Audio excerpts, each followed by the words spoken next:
we like could make money off of this or something like. Yeah, I think we could. Who gave Dave control of all that? What? Oh, I here we may go. have done that. I may have made the original soundboard. This is Jeff. This is week 2 of us having a soundboard, so it's gonna get progressively worse. No, I'm loving it. Yeah, this is good. This is some drive time radio shit.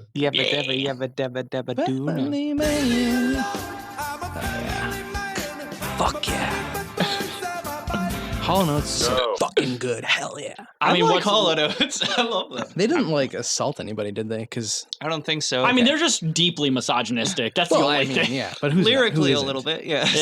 Like every single hit song is like, "Yo, listen, bitches are fucking shit. Fuck bitches. I hate them. I hope they die." That's like every single Hall & Oates song that got popular is basically the equivalent of that guy in Toronto who ran a van through people because women wouldn't fuck him. Wait, I don't recall the one in Toronto. I just remember the one in If you push me too far, I just might run my van through 10 people in downtown Toronto because women won't fuck me. Remember that? There was that one Elliot Rodger video that got taken down because he was listening to Hall & Oates. You know, I do think that Elliot Rodger would be a huge Hall & Oates fan for some reason. I don't know. I'm just there. Just might be something there. Wait, are we recording? No. Okay, fuck yeah, dude. That means yes. Oh, so now Mike thinks no means yes. There's like 10 no's, so is that technically a positive? God I'm not entirely sure how the transitive property of negatives work. What? No. What? There's no yes. It's just what and no. Yeah. No. I mean, those are the only things that he really says anyway, so That's true. he's got his work cut out Well, for him. don't forget he also says Zandali, so. Well, he does say Zandali. Yes. And he does say Argo fuck yourself. Oh, God, I did clip that. He also mentions Scott Stapp, too. No. Well, I wouldn't say he mentioned Scott Stapp. He worships Scott Stapp. What the fuck? Does that have delayed? Or...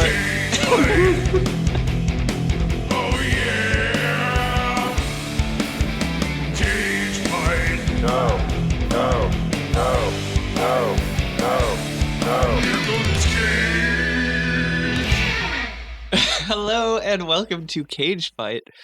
This is episode 26. I've lost count. I don't know why I mention what episode it is every episode, but it's an episode. It's the episode that it says in the thing that you clicked. Yeah, it's that number. Look at that number. I think his great. episode name is the same name as the album from who's that fat bitch who did that fucking James Bond song?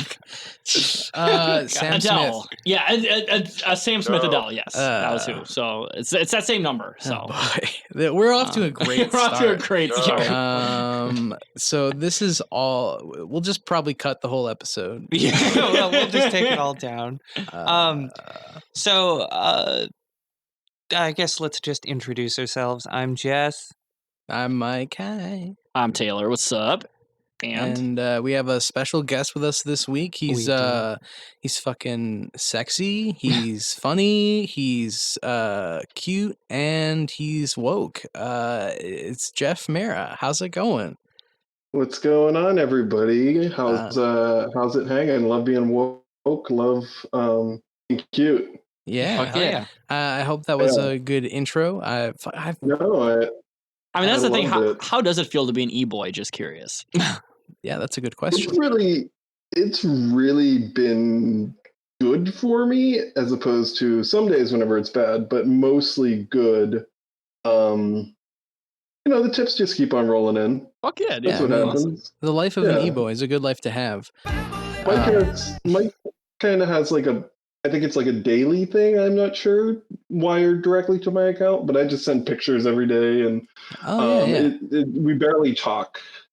It's just kind of it's very transactional in nature, so it's kind of weird to. Is it like a Findom thing? Yeah, it's like a Findom thing. Yeah. Yeah, it's kind of like he'll like paint his toes, and then I will be on the receiving end of that. And so yeah, and then you give him some money, and he calls you a pay pig. So yeah. Um, if I paint my toes, I don't. It's not toenails. I paint the whole toe. he fucking He paints dips 9 them. whole like 9-inch nails. Oh, That's yeah. what he does. Nice. Yeah. It's good content. So yeah, we're all disoriented here. We've been blasted with a lot of soundboard bits, and yep. Dave's still got that soundboard from last Yeah, I was week. gonna say on the soundboard today we got Dave. Yeah. Dave Would you like is to introduce yourself, Dave, real quick? No. Yeah, okay. That's what I thought would happen. We got it. I don't even know if Good. that's Dave up there. He's there's just, like your cat is just walking across the board. It could be. And every time it gets angry, it presses the soundboard. So it's gonna do that like a million times a Oh minute. yeah.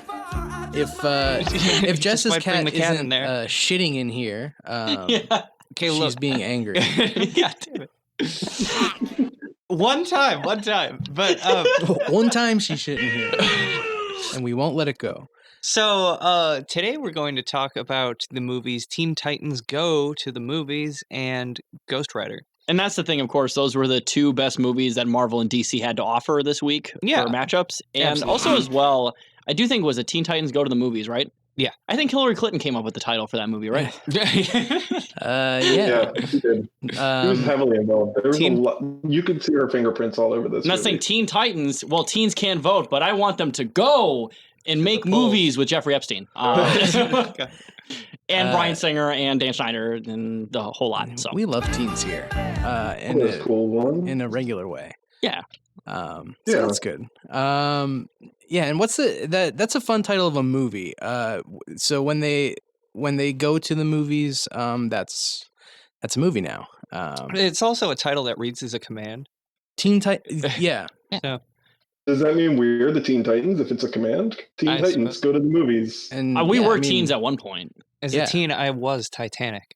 And, you know, I used to watch Teen Titans a lot as a kid. And I remember one time I was at the library and I wanted to look up Teen Titans website. So I looked it up and then the library told me I couldn't look up that website for certain reasons. So we could have been Teen Titans back in the day and then we would have gotten the people who made those movies put in jail. Yeah, look up teentitans.com if you're looking for a real good. Unless they're Dan Schneider, then they would have gotten away with it. So Is Dan Schneider outside of a penitentiary? I do believe at the moment he's staying at a little island somewhere. Can I take that again? How do we No, sorry. Yeah, but A penis We're- century, yes. a penis tentury.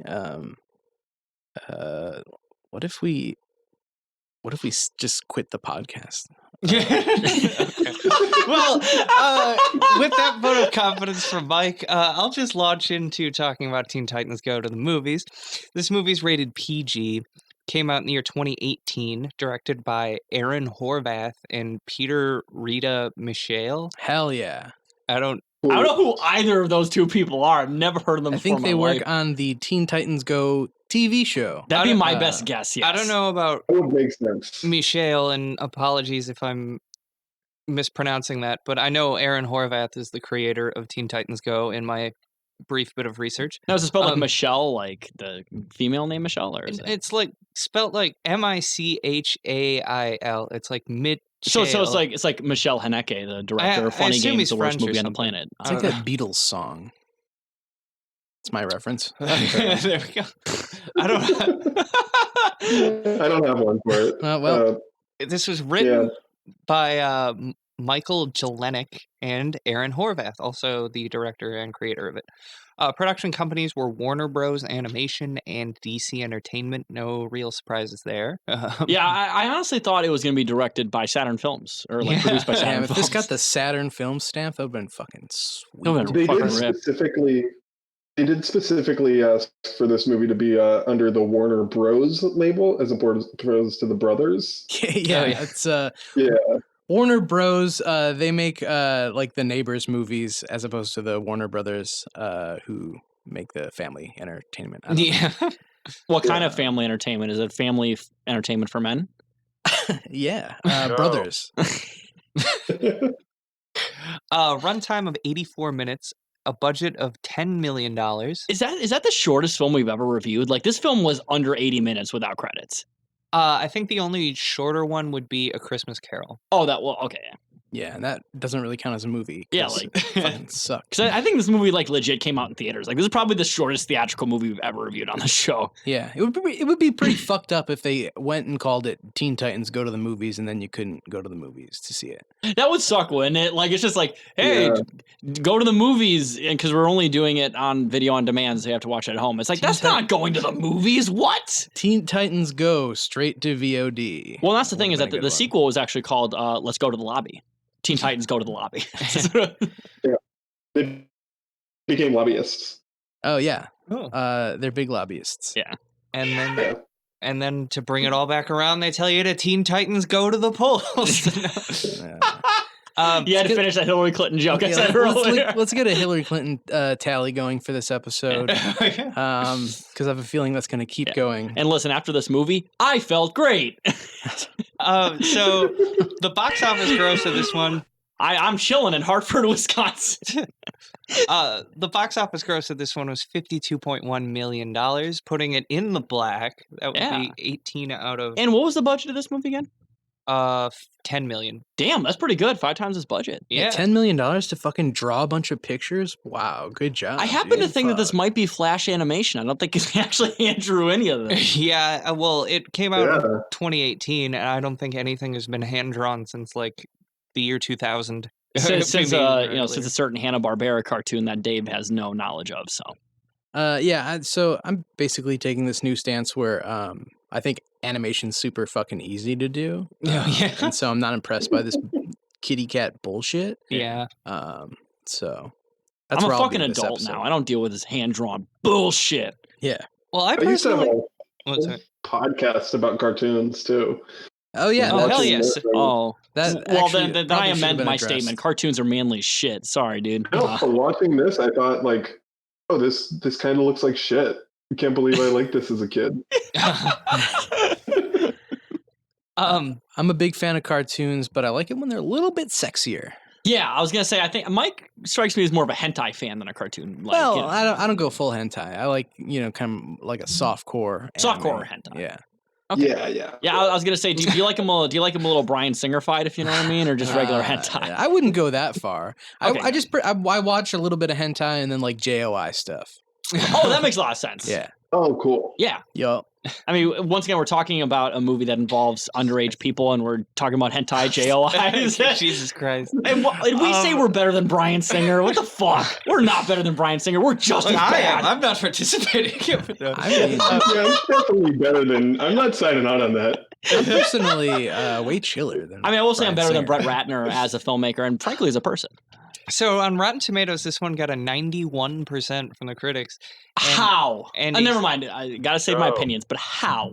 And a 71% from audiences. So Man, that's that. the fucking audiences were harsh on this. Yeah, right. It's kind of fucked Yeah. up. I'm kind of surprised by that. I thought the critic score would be a lot lower than the audience. I won't spoil either, but I guess I was a little surprised that the critics liked this as much as they did. But Well, I mean, it was pretty deep, and it was they put Stan Lee in it before they killed him, and that was cool. And I will say, before we get into spoilers, let's just get right into the fucking plot, shall we? we got to get some trivia from Oh Mike shit, that's first. right. There's, I totally skipped over Mike's part here. Well, there was like no trivia for this movie that was not just pointing out references that were made in the movie, which and just there were watch the movie. extremely instead. clever references, right? Yeah. Okay, good. Really good stuff. But the one piece of trivia I did take down is that Large Cat Man James Corden was originally cast as Balloon Man, Large Cat Man. but was for unknown reasons replaced with Greg Davis. And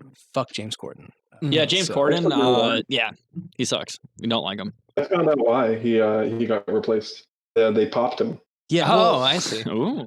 So is that all? yeah, Okay. No trivia that you could not figure out by just sitting down and watching this fantastic film. All right, fair enough. Well, then I'll just go ahead and jump right into a plot summary here.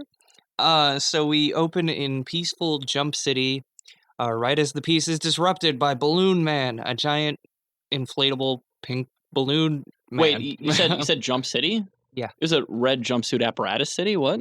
Oh shit! It'd be really cool. Well, none of them are face down, so. Oh, okay, fair enough. Well, talk about Van Halen. It was a Jump City. Oh yeah. Oh shit. For reference, Eddie Van Halen died today. Oh yeah, R.I.P. Eddie Van Halen. He jumped into the grave. Good job. Way to instantly date this episode. Yeah. Now everyone's gonna figure it out. This is probably not going to come out for like 8 months. Yeah, really. So- Whenever Jess decides to release this fucking episode.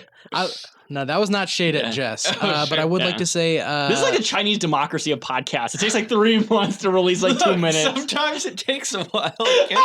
We only record for about 4 hours every fucking time. It sounds easy. But I'd just like to say rest in peace. Eddie Van Halen died 1 year ago today. Yeah, really. Trump 5 days after him.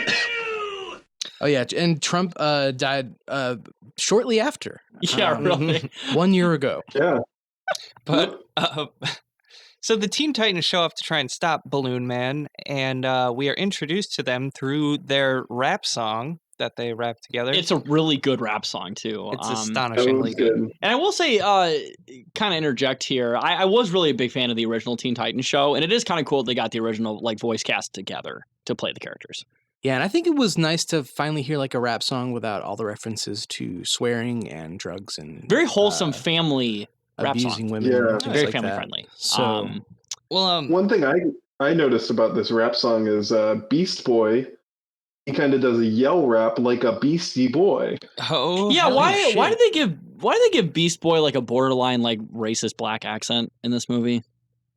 He didn't have that in the original show at all. Well, there's he was two shows. pretty There was the black. original Teen Titans show, and then there's Teen Titans Go. Yeah, to be which fair, is I the never show watched this that is show based because on. I've heard it was trash, and this movie disproved that because this movie's really amazing. I giggled pretty much the whole runtime. But I don't know. Beast Boy. So I'm just gonna run through the whole list in case you don't know who the Teen Titans are. There's Beast Boy, who can turn into any animal. Starfire, who can shoot beams of energy and fly around and stuff. Yeah, you have Raven, whose superpower is being goth as fuck. Yeah. Raven, who is like the daughter of a demon, with like weird demon powers. Cyborg, who is a cyborg. That's his thing. And Robin, Batman's sidekick. And if you're a uber comic nerd or something, I believe it's Dick Grayson in this version. I think. It's Richard Grayson. Oh, Sorry, Richard I'm just a Grayson. big comic fan. Oh, Yes. okay. And also, don't forget, Cyborg, as always, voiced by Carrie Payton, also known as Ezekiel from Walking Dead, if you've ever watched that amazing show. Oh, I didn't watch that far. Yeah. I think everybody should have been played by T-Dog. Is that a reference that tracks? Oh, you're right, T-Dog. Well, it should have been voiced by T-Dog. What I yes. noticed is Including that Starfire, too. Starfire is voiced by Princess Bubblegum from Adventure Time. Yeah, Tara Strong, the also known character. as literally one of the hottest women to ever exist, no matter what age. I don't know that Is. I've ever actually seen photos of her. She Well, is. it's Nicolas Cage. Why not? Yeah, Well. she's very pretty. I'll just put it that way. Well, I'm uncomfortable. Well, I know because you What? get uncomfortable around attractive women. That's just how it works. yeah, I'm really shy. Yeah, it's like Cheering talking about a about cartoon, working. but I'm a little shy. So, the Justice League shows up while they're fighting Balloon Man, and the Teen Titans do defeat Balloon Man, but the indelible Nick Cage is there playing Superman. Yeah, you forgot about Lil Yachty though, which is probably Yeah, a that bigger was cool get. as hell. Oh shit! Um, I didn't even realize that. Lil Yachty as the Green Lantern. Oh, shit. Oh Okay. shit! Yeah. I didn't Was realize that supposed to be John Stewart? Yeah, I think that's John Stewart, Um, who is a Green Lantern, and it's John Not with an the- H. Yeah, not Oh, the. so it's not the Daily Show. I was trying to- No. So Right. just No, yeah, it's Trevor Noah. yes. It's Trevor Noah was in this movie. Yes. And that's the thing, of course, we do have to mention Nick Cage's role as Superman because, of course, I'm sure as you know, Nick Cage was going to play Superman in a Tim Burton adaptation of a Superman story. Mm-hmm. And I Yeah, think there's a shoulda happened. documentary about that Yeah. we made. Yeah, there's a watching couple this, but- photos from they were doing costume design and stuff like that where he's the most fucking like drug-addled looking Superman you've ever seen in your entire life. He looks pretty rough in those photos. Yeah, I mean the documentary is really interesting, especially when they talked to the guy who just wanted to put a big spider in a movie and they wouldn't let him, so he made Wild Wild West instead of Yeah. Oh, Superman. shit. All right. So, And we also should mention Nick Cage in this movie because he is the main character after this, and he'll show up in every scene afterwards. Yeah. Well, yeah, he's basically the poster boy of this one. I suppose this would be a culmination of a dream for Nick Cage, because I think he really loves Superman, like to the point where I think he named his son Kal because of Kal-El. Oh, is that the metalhead one? Or is that a different son? Oh, I don't know. It's the one that fell off a balcony and died. Oh. Wait, listen, we're not talking about Eric Clapton and Nick Cage are not the same person. I know you think all like old white people look the same, but they're not the same. They kind of are. But Nick Cage, I think, is pretty good in this brief scene where he basically he has 3 scenes in this movie. We'll just get that out of the way. Along with Snowden, a couple other movies. Sunny. Yeah. Snowden, Sunny, Outcast. What was the other one we watched where he had a very, very tiny role?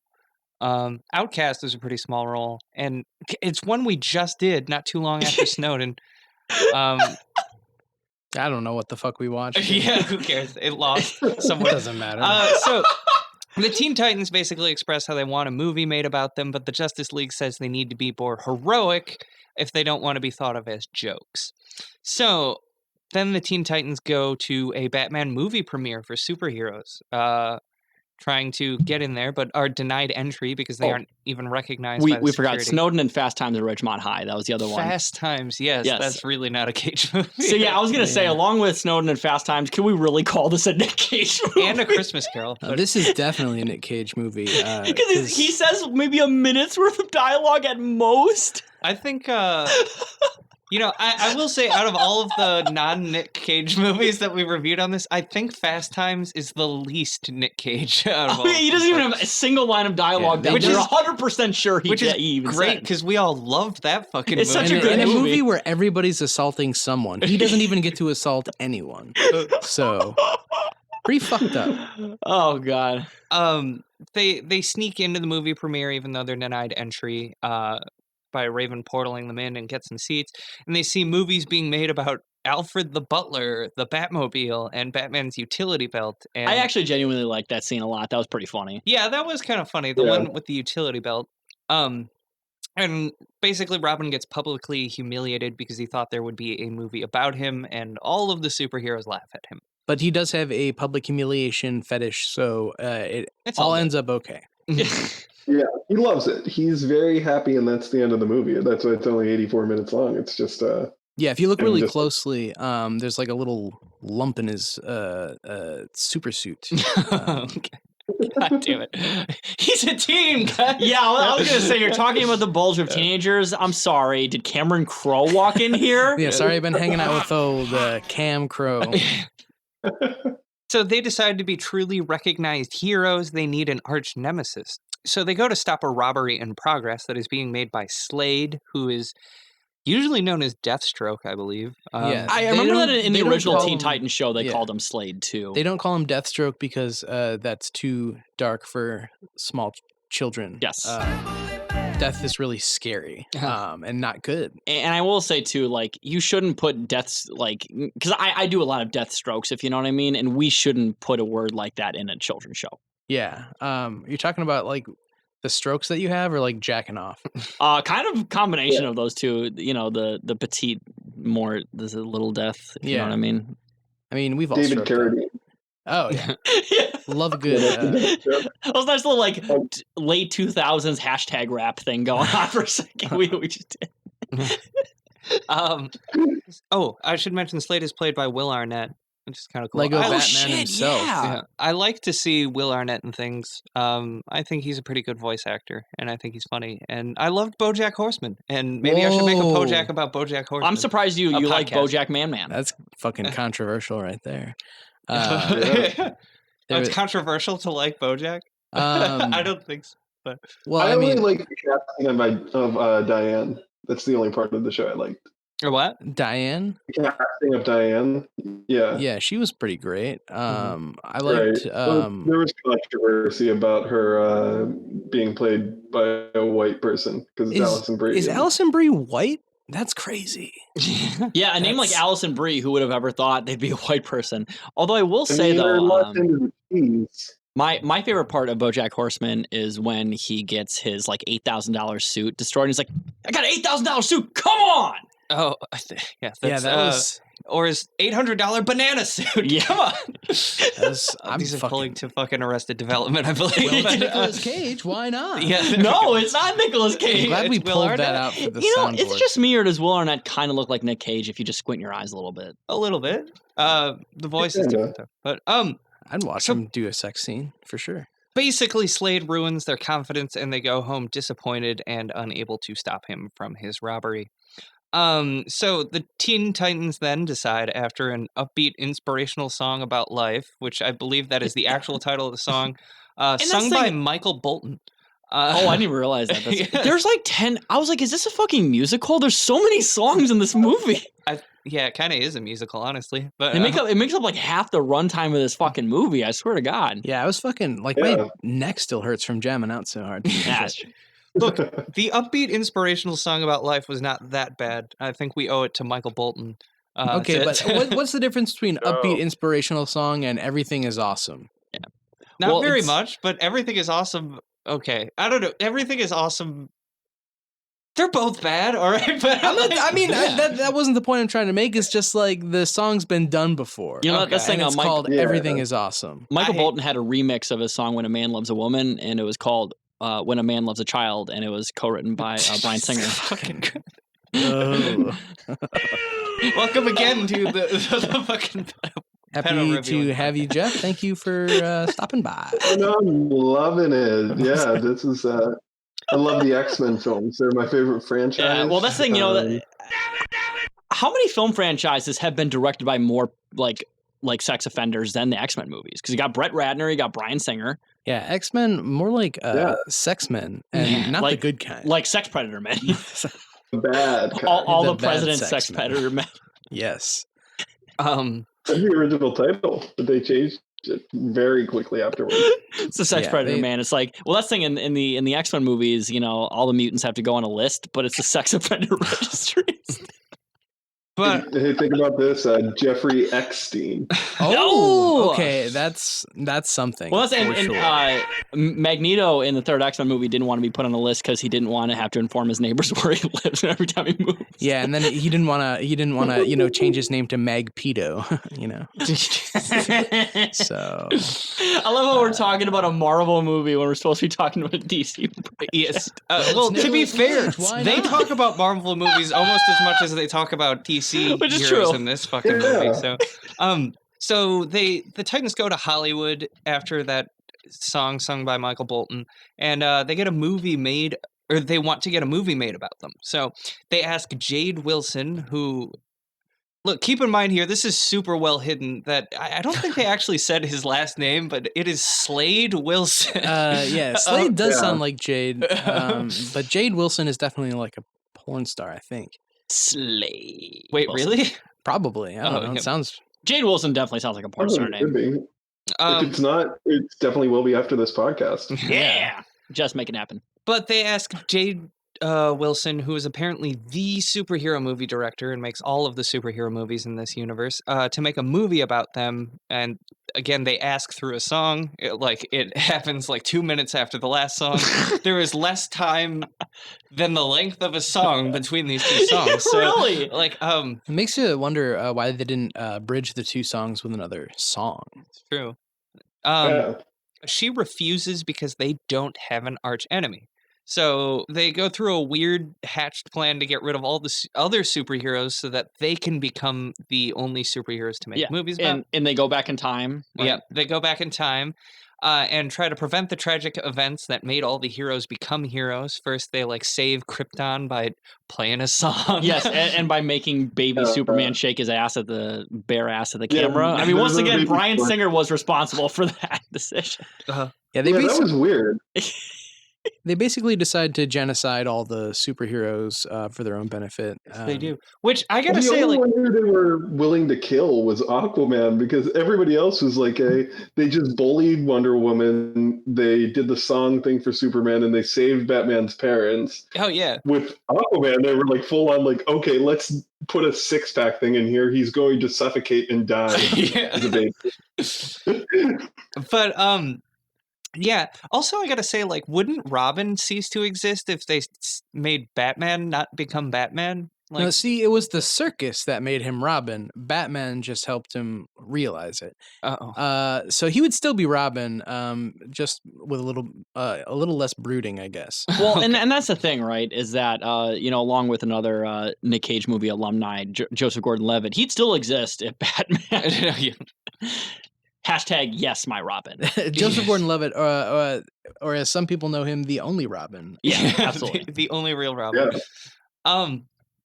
Cop, a hero. So when they get back to the present, they realize that the planet has become terrible in a way that doesn't even allow movies to be made anymore. So they go back in time and undo all their work. Yeah. It's a nice little plot cul-de-sac. It's like, listen, we have to go back in time and allow genocide to happen so movies can be good again. Yeah. Honestly, worth it. Love a good flick. Yeah, me too. So they finally decide that the key to their stardom is making an arch nemesis out of Slade. And after a tough fight, they successfully make him their nemesis, and Jade immediately contacts them for a movie. Basically, the team, other than Robin, once they're on the set, like making their movie, they get into a bunch of shenanigans. Again, there's this whole song about it. And they end up... sing it? I don't remember it, no.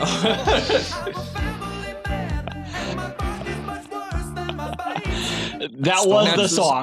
That was the song. That's the song about the shenanigans that a family man gets up to. But they find a doomsday device on set and see it's being constructed by the other superheroes there. And they become immediately suspicious of Jade, but she explains that doomsday device is like an acronym, and it's a streaming device that will broadcast movies all over the world, which you definitely need a special device to do that. It's not like it all just works over the fucking internet. But that's the thing, right? I'm sure a bunch of like vulture capitalists, a lot of venture capitalists would still like invest millions of dollars in something. Was that like intentional? Because vulture capitalists. That was completely accidental, but it's completely true. But yes, they still would have invested millions of dollars to just watch that shit just go down their drain. So it's true. Like they tried with the Juicero. What is it? Remember the Juicero? Vulture penitentiary? Cap penis tentury, yes. Yeah. Yeah. Fuck yeah, dude. Dude, we're smart. A vulture with a capital S. But because of them and their shenanigans, Jade cancels the Teen Titans movie, but does offer to make a special movie for Robin, since he didn't get up to any shenanigans. Listen, if an adult woman ever offers a teenage boy to make a special movie, don't take it up, kids. Don't do it. Yeah. It is literally going to be Bryan Singer in disguise, or Dan Schneider in disguise. So, especially if you have really nice feet. So, alert. There's an unmasking at the end, Scooby-Doo-esque, and they're like, oh, it was Dan Schneider the whole time. He was looking at the Titan's feet. Like, Zoinks, guys, it's the director of the Drake and Josh show. He was trying to hijack a satellite for Ariana Grande feet pics. I mean, as long as they're adult pics, why not? Well, yeah, that's fine. So Robin basically immediately ditches the team, and he has a pretty good time being a movie star. And like he's getting all sorts of people like crowding around him, trying to sign autographs. He's doing cool shit for movies. He joined the Pussy Posse and shit. Yeah, getting mad. Yeah. But he then begins to start feeling some remorse for ditching his team. But Jade is like, "Hey, how about you don't give a shit?" And he's like, "All right." Friends, who needs them? Mm-hmm. That's true. But pretty money and fame. Yeah, fuck that. Buy some new friends, baby. Yeah. Get an entourage. Get a turtle up in there. That'd be fucking cool. Fuck Drake. All new friends.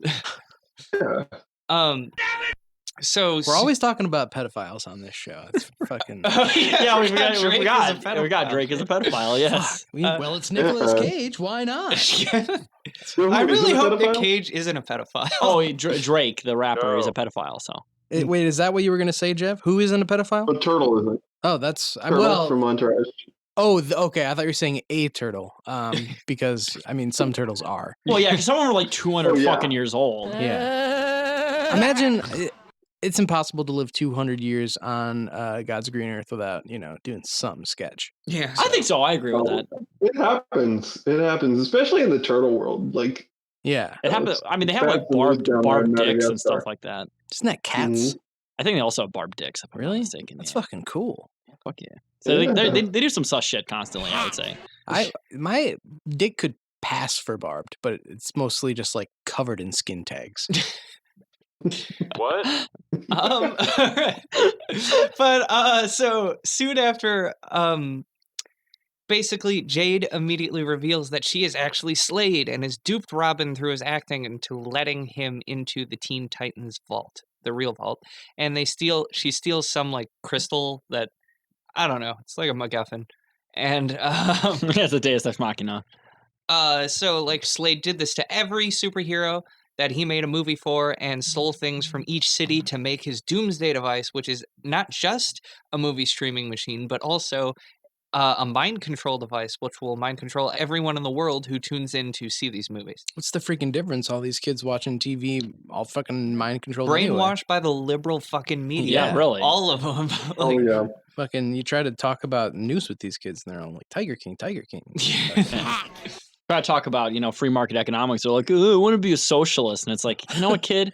I'm going to buy a fucking helicopter, and I'm going to drop you out of it one of these days. Mom, I want to be a socialist. Yeah. I want to be a socialist like the Tiger King. It's like, I want to be a socialist. Like, okay, son. No, that's not okay, Pinochet gang. The fucking tiger.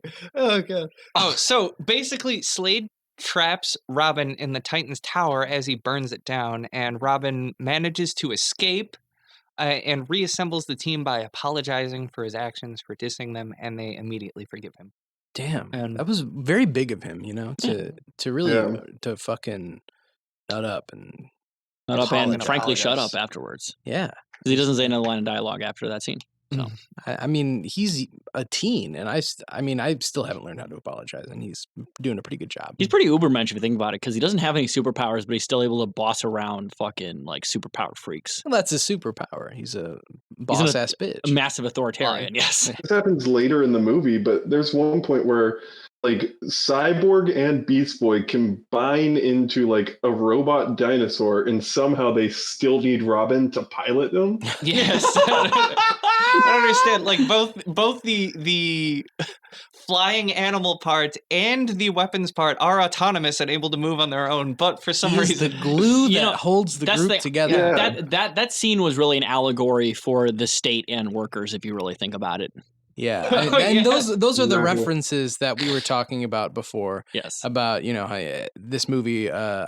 Did we mention that this movie Yes. is just made up of references? Oh, Yeah, I we- haven't mentioned that really Uh, because none of them were like notable enough for me to write them down. I do It's think just that this movie has a lot of anarchists, sort of anti-hierarchical themes to it. If you think about it, because the thing is that the world falls to the brink of disaster because a mediocre white kid has to pilot the robot dinosaur.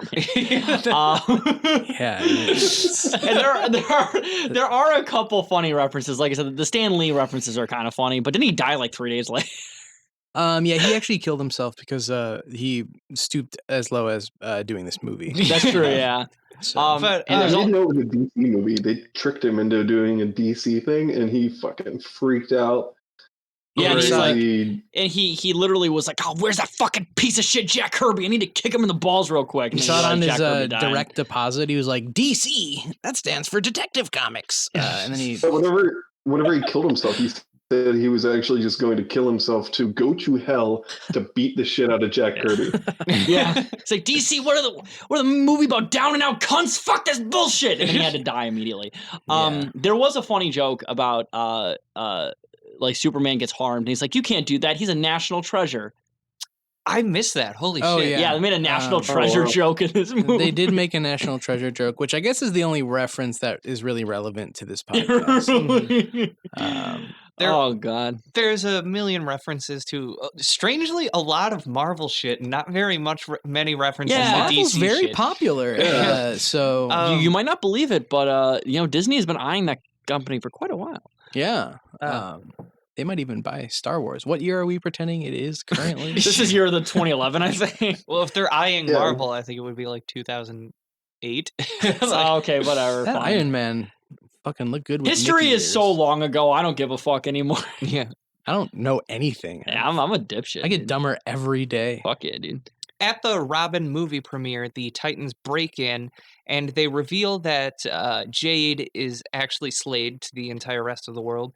Holy shit. But Slade still activates his Doomsday device and mind controls everyone, including all the superheroes, who then attack them.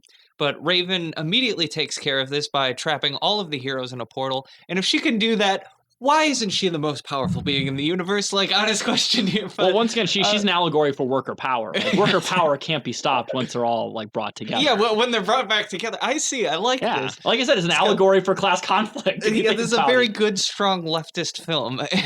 And to the comic book nerds who don't understand, she was charging her power the whole movie, and that's why she couldn't do this before. Oh, yes.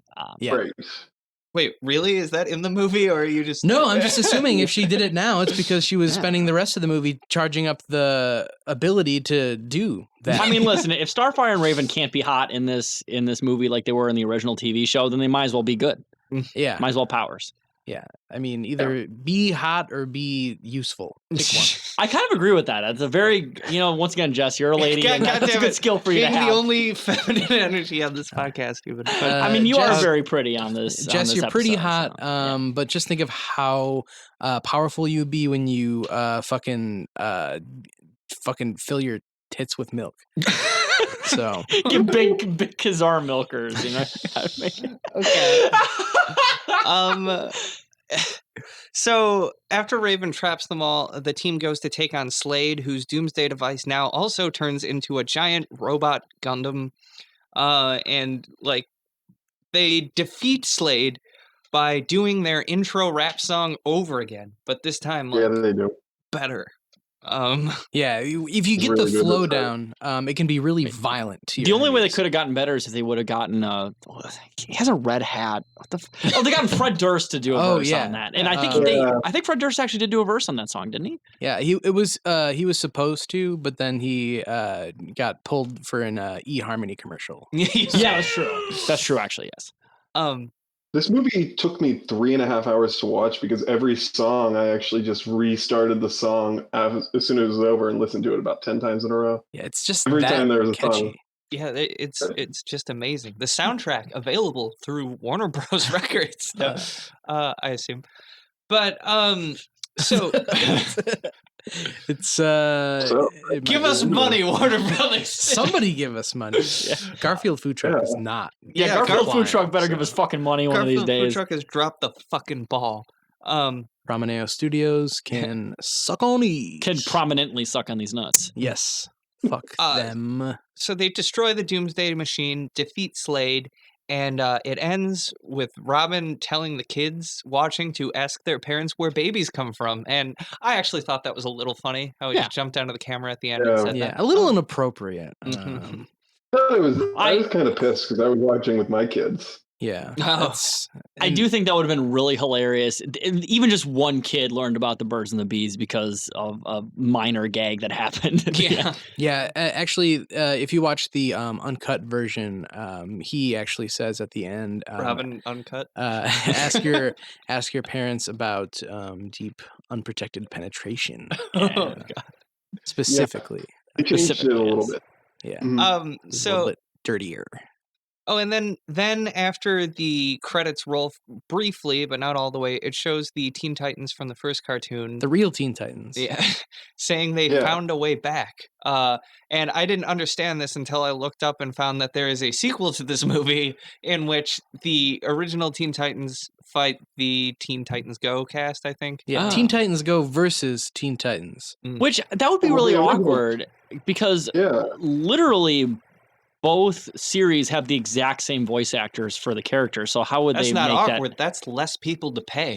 I was less people to pay, but it's like, I'm going to beat you, Robin. I'm going to beat you. Wait, like, who's talking right now? Like, it would be very awkward, I feel. Plus, the Teen Titans already fought the Justice League, so I feel like they don't really have to stoop as low as to prove that they can fucking fight these little pigs. Yeah, and I actually did not stay for the post-credit sequence, so I didn't even see that scene, to be honest. Oh man, you watched a superhero movie without fucking staying for the post credits, dude? Yeah. That's a big party foul. That's mostly a Marvel thing. That's not really a DC thing. That's a big party foul. That was kind of just a movie thing until Marvel made it their thing, and everyone's like, "Well, I can't." Well, actually, to be fair, anymore. one of the first major post-credit sequence things I can remember was at the end of the best X-Men movie, X-Men 3.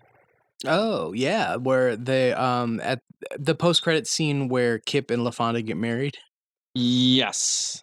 Yeah, that one. that's, So reference to the you made a post-credit Napoleon scene Dynamite from- reference. That was just the on first X-Men 3. post-credit scene I mean, to that be fair, came those out. movies came out around the same time, so it's Yeah. not that far off. Yeah, and they're both There's pretty. a lot of crossover. Yeah, exactly. This is going great. So yeah, that's the end of the plot summary there. So I don't know if y'all want to launch into your thoughts. Sure, if you don't mind if I Super go fucking first. good movie. Yeah, go. This movie was okay. I was not a huge fan of it, I'll be honest. I did like that it was short, but the humor was just way too ADHD for me. And I know it's a kid's thing, but it's just like, can you just like make a scene and make a joke and just kind of make it work? Like, there's just plot was all over the fucking place. I had a hard time paying attention to it, to be honest. I feel you on that. Frankly, it was like all over the place. It was hard to follow. Taking notes, I was like, what do I even take notes on? There were a lot of scenes that were very inconsequential. Yeah, my notes for this are probably the shortest notes for a movie I've had on the show in quite a while.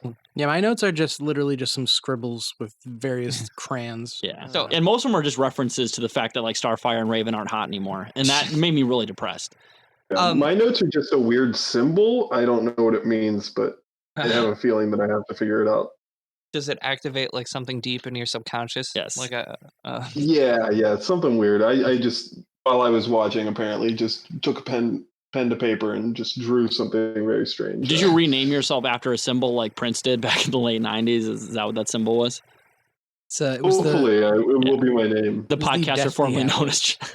Yeah, the artist formerly known as Harry Potter. So yeah, I was gonna say like this kind of felt like more like a long episode of a TV show than it did a movie. Yeah. You sound like all the parents in the Amazon reviews, you little bitch. Oh, okay.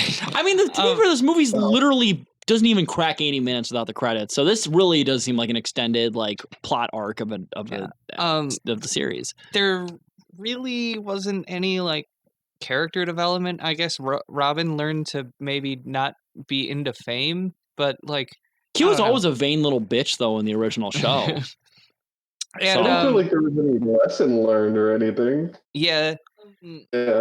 I mean, they directly address that at the end of the movie. They're like, it's not that kind of movie when he tries to give a message. Yeah, it's not that kind of movie, one with a meaning of any kind. It's a meaningless film, in other words. Thanks for your money, parents. I felt like the whole plot was like red herrings about what the actual plot was going to be, because like when they started doing let's go back in time to do the Justice League thing, I'm like, oh, that's what this movie is going to be about. Then no, that was 2 minutes of screen time, and then they move on to the next thing, and it seems like it's going to take a while. Oh, it's 2 minutes, and it just keeps on going like that. Like every moment feels like it could be the movie, then they just move on to the next thing. It really does. It keeps hitting like points where it's like, okay, this is what this is going to be, and it just moves on to the next thing again and again and again. It's like a series of like segments almost that are like have this vague through line. You know who I thought could pop up in this movie and fit in just fine? Stewie Griffin. Oh yeah. Oh, that would be sick and twisted. Could you imagine a Family Guy cameo in this fucking movie? Oh, Family Guy. Yeah! Can you imagine if freaking Beast Boy shows up and he's like, "Oh, I'm a freaking kangaroo," and then all of a sudden you see a little baby trying to kill Lewis? Or what if Beast Boy shows up and is like, "I'm Mike D and I get respect." You he's cash like, in your joy. Fight for your right to be in a movie. Yeah, that would be great. But yes, Mike, are you ready for some Amazon? I got one more couple of things to say here. This suffers very heavily from like a particular brand of like pop culture and nerd humor where they don't really make jokes. They just kind of reference other pop culture things so that the audience goes like, "Ooh, I know what that is." Like I said, the National Treasure joke was one of the few that actually stood out, but at the same time, they're literally just referencing a thing that exists. Yeah, you don't need to make a movie about that because that's my entire personality. If you want that, you can just come chat. That really That's is true. like a That's big what I do. fucking nerd thing. It is a Like, big comic nerd book thing, nerd and I think it's especially. fine in a conversation. It's kind of fun there, but I mean, like when I see that in a movie, I'm just kind of like, Try a little harder. Yeah, it's like basically like Ready Player One of fucking conversations in a way. It's just like shoehorn these lame references. It's like, hey, remember when that thing happened? It's like, yeah, well, what's your commentary on it? Like, yeah. Hey, you look like freaking Freddy Krueger from the Freddy Krueger movies. Yeah. But anyone else got anything to say on this? I mean, probably one of the best movies I've ever seen. Yes. Blows the water out of the original Teen Titans show. Yeah. Yeah, the song's really good. Again, I will say that those will be rocking on my iPod Mini for the next few weeks to come. Why don't you have a Zune? You gotta get an old fucking Zune. Yeah, I mean, I think basically, I know this movie is like 2 years out now, but basically step aside Lin-Manuel Miranda because the soundtrack for this is going to be putting Hamilton right down in the goddamn. I mean, to be fair, I would rather listen to the soundtrack to this than fucking Hamilton any day. I'm not joking. So, I'm not throwing away my Titans. I don't know. I haven't. Throw away my that's correct. But yeah. Last thing I guess I gotta say. The animation was nothing special, but it was in the style of the original Teen Titans Go TV show. Yes, so definitely a lot different than the original Teen Titans show. Yeah, it's not quite the same as the good Teen Titans, which I did watch this morning because I was thirsting for some good Teen Titans content after watching this last night. Hell yeah. Well, yeah, that's all I got. If you want to do your Amazon reviews then, Fran. Well, like the trivia, pretty much most of the Amazon reviews for this were like middle-aged men pointing out the references that were made in the movie. Oh, great. They're like, I liked this movie because I actually understand what they were talking about this particular issue of the Detective Comics number 42. Are there any references to interracial dating and why it's not okay in this? No, that they saved that for the World Trade Center reviews. Jesus Christ, yeah. I left after the last record, and I could not stop thinking about that review. Yeah, that was so fucked up. It was just Jesus Christ. So I think it's possible to write a review for a movie without bashing interracial dating. Yeah, without mentioning Day of the Rope at some point. Yeah. But yeah, so I only have a couple reviews for this because it was mostly people being like, "Oh, I liked that from the movie from the comics," or saying like, I rented this, my kid watched it, and they didn't shit themselves for 80 minutes. 5 stars. So I have 2 reviews for you. One of them is from, this sounds like Dave's Amazon username, Bliss Swole. And Bliss Swole writes, Teen Titans Go, listen up. This movie was funny. I've watched it 4 times already while I work out, and I think my abs got more stimulation than these hulking legs, bro. Hilarious. Teen Titans Go to the polls, as Hillary would say. No! This guy stole my joke! Fuck! But what I would say is Teen Titans, go buy this movie on 4K HD Blu-ray. 10 out of 10 we'll watch many more times. Is there a 3D Blu-ray from Germany that he if you can't get the Region 3 3D Blu-ray of Teen Titans Go, you're not going to ever have big legs at the gym. Is this guy... Hey, did you look into, by any chance, any of his other Amazon reviews and see if they all involve watching movies while working out? Or you know what? Did he happen to review Zandali at some point?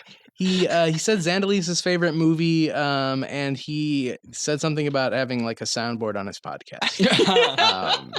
That's all I really got. And then I just have one more review from the famed Amazon customer who wrote stupid... They write a lot of reviews. I was going to say, very prolific reviewer. They're fucking busy. Stupid movie with inappropriate content. Mind-numbingly stupid. My son likes to watch through the credits, and at the end, one of the main characters comes on and says, "Kids, go ask your parents where babies come from." Thankfully, I've already had this discussion with my child, who instantly recognized the inappropriateness.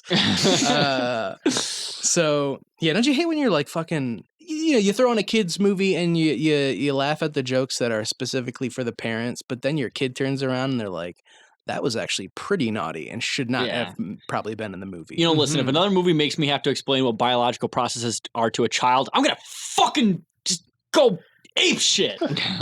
Yeah. So if you could put something at the end of the movie to like really fuck with parents, what would you put at the end? I would probably put something about like ask your parents what happens after you die and stuff like that. Try and get kids from mortality. Yeah, that'd be pretty. I mean, that's a good one. Or like ask your parents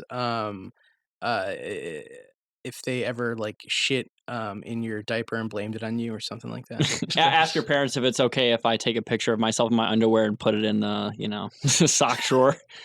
Yeah, it's something controversial. Basically, we want to mess with these fuckers for having kids. Ask them if it's okay to bring a gun to school. Just do some normal parent things. Yeah. Yeah. There were probably a ton of alternate takes on that. Like ask your parents. It's like a drug commercial.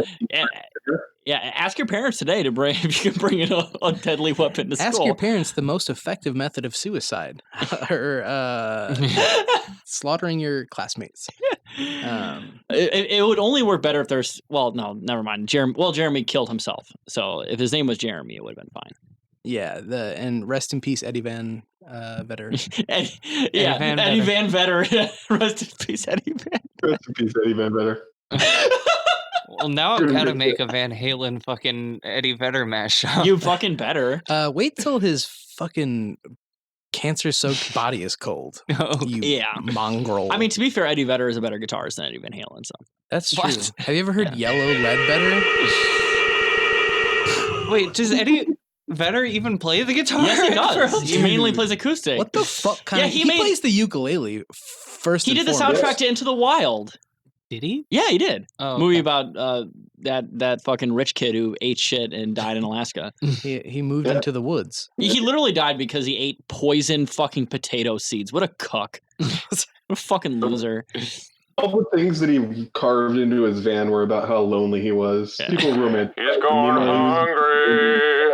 Yes, I'm going hungry. Man, Eddie Van Vetter and Chris Cornell up in heaven right now, just fucking belting it out. Yarlin. Say hello to heaven. Kevin. Oh, yeah. Say hello to Kevin. Sorry, I got a little too excited. So, Dave, do you have a plot summary for this one by any chance? What? Did you listen to any of the stuff we said? What? All right. I mean, that's... Oh.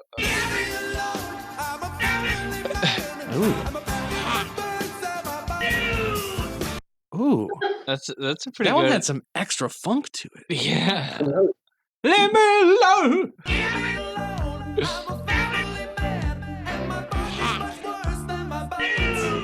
Yabba hack do. Yeah. Good job, Dave. Excellent work. Hack.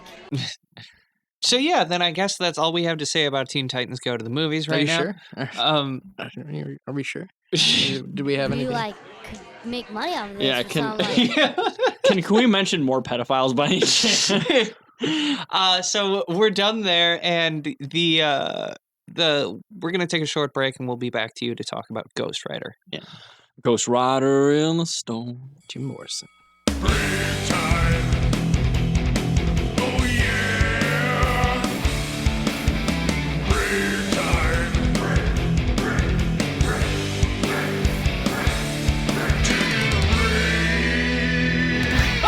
So, welcome back, everyone. We're here to talk to you about Ghost Rider now, returning champion from episode 2. Episode 2. Ghost Rider in the Storm. That's not possible. But I mean, if you listen to the last Ghost Rider episode, you would know that Ghost Rider is one of the fucking best movies with about fire. And Yeah, certainly one of the skulls. best That's ones. really cool. I'll bring you fire. But, Yeah. Fire! You know that old song back in the 60s? You ever just like light a lighter just to be cool? And that's the thing, I am the Lord of Hellfire. and you bring you fire. Lord of the game! Okay, no. Well- Look at the fire. Yeah. Well, It's that's the thing is that Ghost Rider didn't start the fire. So it was Billy Joel did it. In case you don't remember all of the facts about Ghost Rider, I'm going to give you all a brief refresher, even though I'm sure you all remember. This movie was rated PG-13, came out in 2007, written and directed by Mark Steven Johnson. Ooh. Mark. Yeah, this is Mark, man of many talents. Famous writer from the Daredevil movie, Grumpy Old Men, and the Jack Frost that's not the scary one. Yes, the very famous movie starring Henry Rollins, right? Yeah, he was the big snowman. Okay, yes. Yeah. Yeah, well, that was probably one of the strangest cameos of a kid. And I didn't know who fucking Henry Rollins was because I saw that movie in the theaters when I was Henry like 6 Rollins was in Jack Frost? He's in a cameo for like 3 seconds. Oh. Well, see, I was a hashtag 90s kid. So when his cameo was made, I said, Mommy, it's the guy who is on the Tool song Bottom on Undertow. And she was like, oh, I don't... Yeah, wasn't cool. Jack Frost? Didn't Michael Keaton in it? And then he's like, "Hey, I'm gonna go to do a live show," and then he gets fucking owned in a car accident. And then he gets his spirit trapped in a snowman. Yeah, he was drunk driving and killed the family, and so he has to like cover it up, and then becomes. Well, he was trying to get into his own family, man, and he just all right. I haven't seen. We rock. I haven't seen either Jack Frost movie, but you really got to watch the Jack Frost starring Henry Rollins and Michael Keaton. It's one of the best movies of the 90s. Oh, really?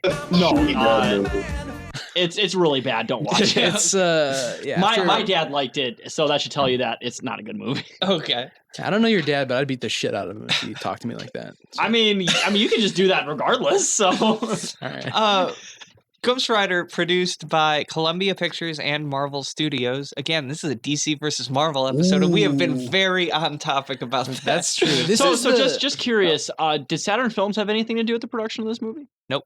Fuck! This is the biggest DC versus Marvel matchup since Batman versus Superman. Why do we keep reviewing Nick Cage movies that aren't produced by Saturn Films? We gotta stop doing that! Yeah. Those are the best Nick Cage movies. Always the best ones.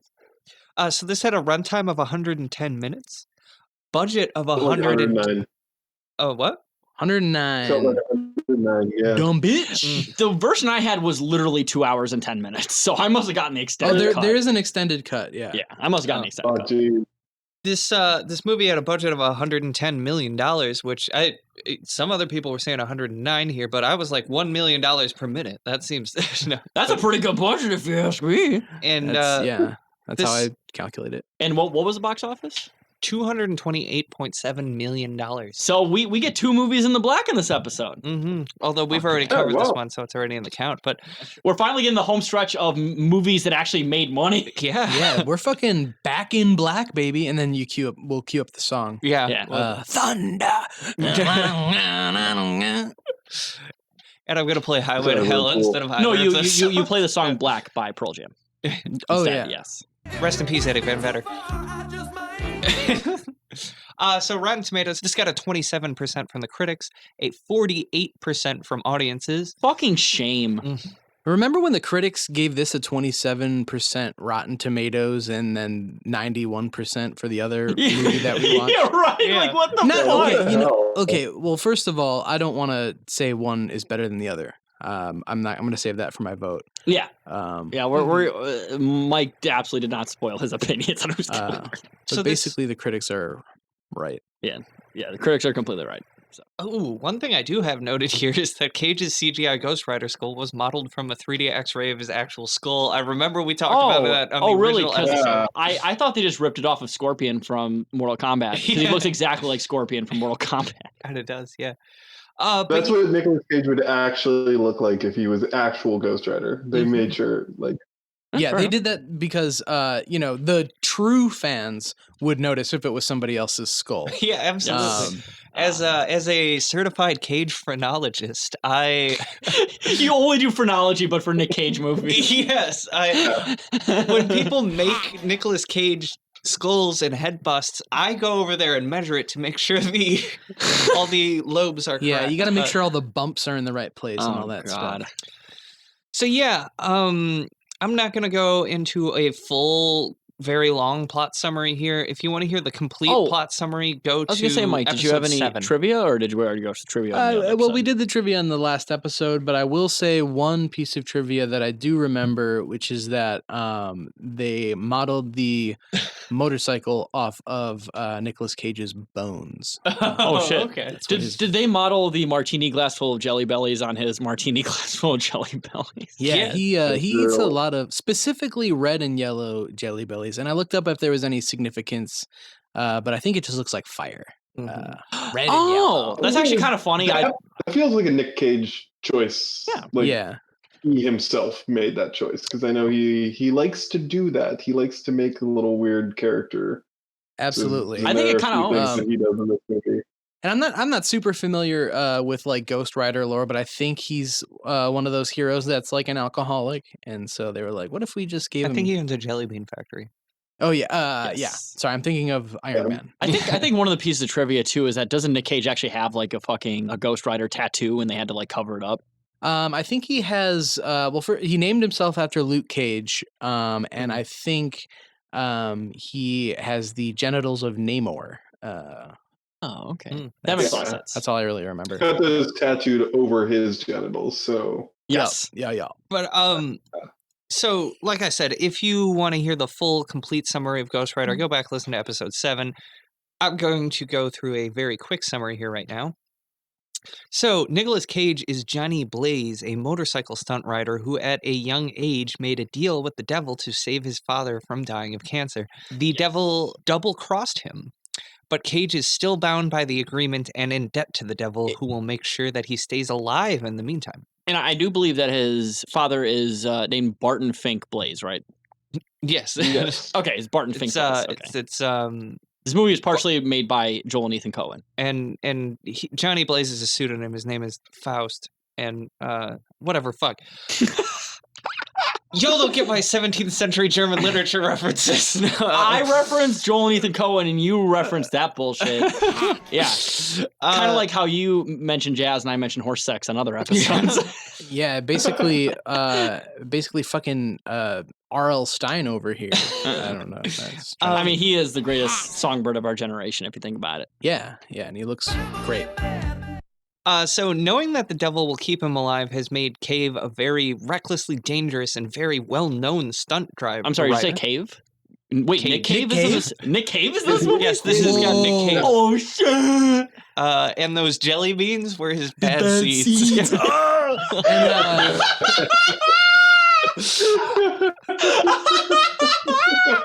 And his son tragically fell from a balcony. Yeah. And something to do with the Road soundtrack. I don't fucking know. But he's a vampire. Through Cage's work, he ends up running into his old girlfriend, Eva Mendes, who is fucking banging in this movie. He runs into his old girlfriend and says, "I'd recognize those freaking honkers anywhere." Yeah. And I will say but I will say it is kind of weird that they made Nick Cage and Eva Mendes like high school sweethearts, because in real life there's a 10-year age difference. Mm-hmm. So unless he was in high school and she was 8, it's a little strange. But I will say it was kind of nice. It was a Jerry Seinfeld thing. Yeah, it was that kind of thing going on. I will say, though, it was kind of refreshing to see a woman in her 30s be a love interest. Oh, yeah. Instead of like a guy being like 55 and is like, oh, here's your 24-year-old love interest. Yeah, but so that's a little bit, I will accept that. That's a little bit. It kind of distracted me throughout the movie because I'm thinking, why is this fucking bag so old? Yeah, it's fucking. Even Mendes is like, she's got fucking wrinkles everywhere. It's like, look at this sagging ass bitch over here. It's like, get the fuck out of here, dude. You're on the wrong side of 22, honey. Yeah. It's like, I don't know about you, but you're not looking 22. Okay. Like, I don't know about you, but you're looking 82. You look like an old ass bitch. Every time she was on screen, I was like, I wish I was looking at Donald Logue in whatever he was. You know what?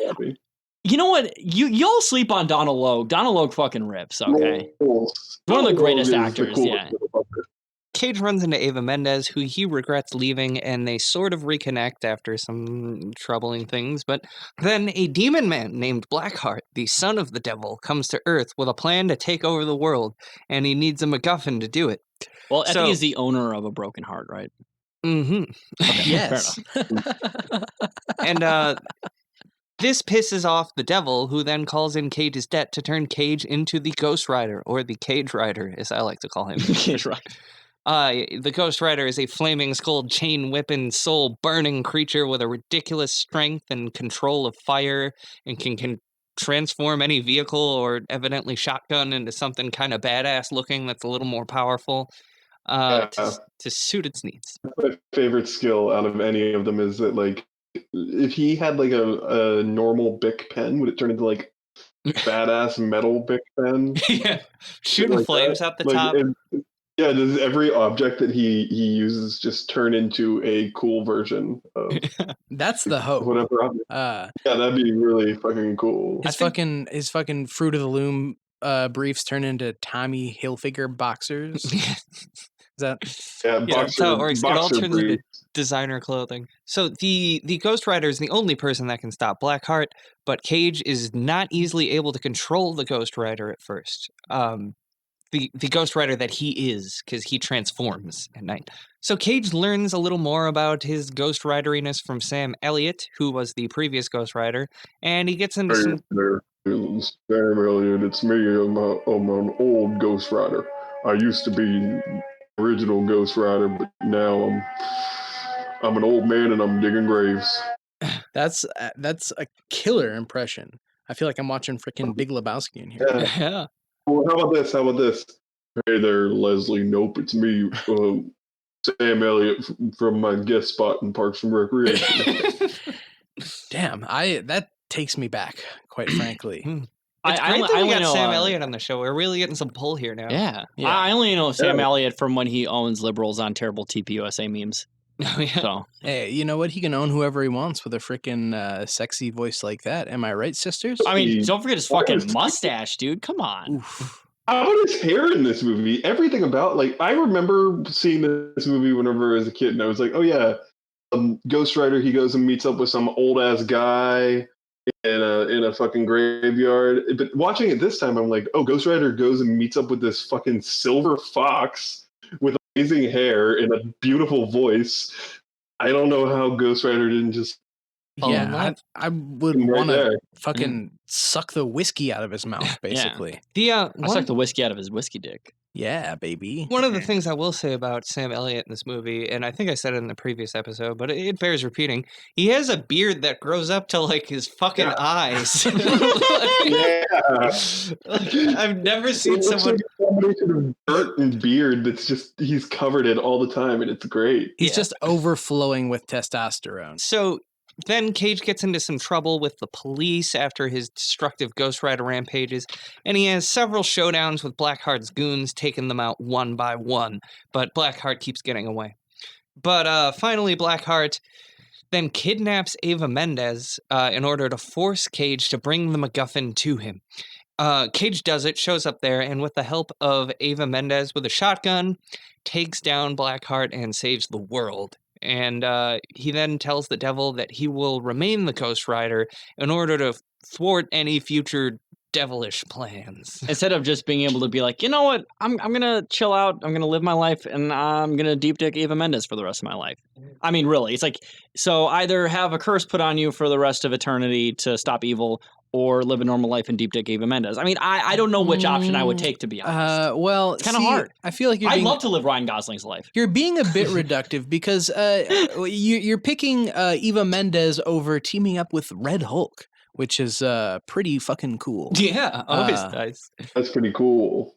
And also, one thing that's really cool is since he's Ghost Rider, if he puts on a normal Trojan, turns into a Trojan fire and ice. Oh shit, that's really funny. But yeah, that's the whole plot summary. So I mean, would you fuck somebody whose head was a flaming skull? I have. I'd be down for it. I mean, it would be a little weird, but if Eva Mendes, that's Eva Mendes' fetish, why not? Sure. Yeah. Also, I think her name in this movie is Roxanne. I don't know if they literally have a flaming skull. I bet they can bone pretty good. Which, like, baby. Which that's the thing is that you are fired. So the original title was Roxanne, don't go into the red flame. That was about them having sex. So yeah, you don't have to put on I mean, I have. I do remember hearing that too. That was the original title. Yeah, that was all over the trades, which I did read at the time. I don't know. My thoughts on this movie. I think the villain is pretty lame, and yeah, he's fucking lame. He's not intimidating at all. He's kind of like a pretty boy. I love Wet Guy though. Yeah, Wet Guy. yeah, Wet Guy fucking rips. Like you see him in the first scene, with like his eyes falling off, and I'm like, damn, dude, fix your fucking eye, dude. What the fuck? He was very casual about his eye falling off, though. Yeah. So. And he was casual about everything. That's what ruled about Wet Guy. Like the other two guys were all hyped up all the time. The Wind guy was, I don't know, he was too much with the dreadlocks and everything. But Wet Guy was just like, we all strive to be big Wet Guy fucking ripped. I don't know. I've actually seen, this is one of the few Nick Cage movies I've seen before the show. Like I saw this movie like when I was like a teenager maybe. And honestly, I was fucking bored as shit throughout this movie. I gave up like 3/4 of the way through and just like was looking at my phone the majority of the time. Well, but no, definitely the villain sucked. I think the special effects weren't very good either, to be honest. They kind of suck. They might have been good at the time, but they just didn't hold up very well. Yeah, I'm trying to think of what other movies looked like in 2007, but with a budget of $110 million, I really kind of expected the special effects to be better. Unless they like blew all of the budget on renting that stadium and the helicopters for that one jump scene before he's even the scene where the helicopters are like 2 inches apart from each other. Yeah. And Well, also, definitely not about to crash. Don't forget too that like Nick Cage gets a $20 million paycheck every fucking movie, it seems. So like already a fifth of the budget's just gone getting Nick Cage in it. Yeah, true.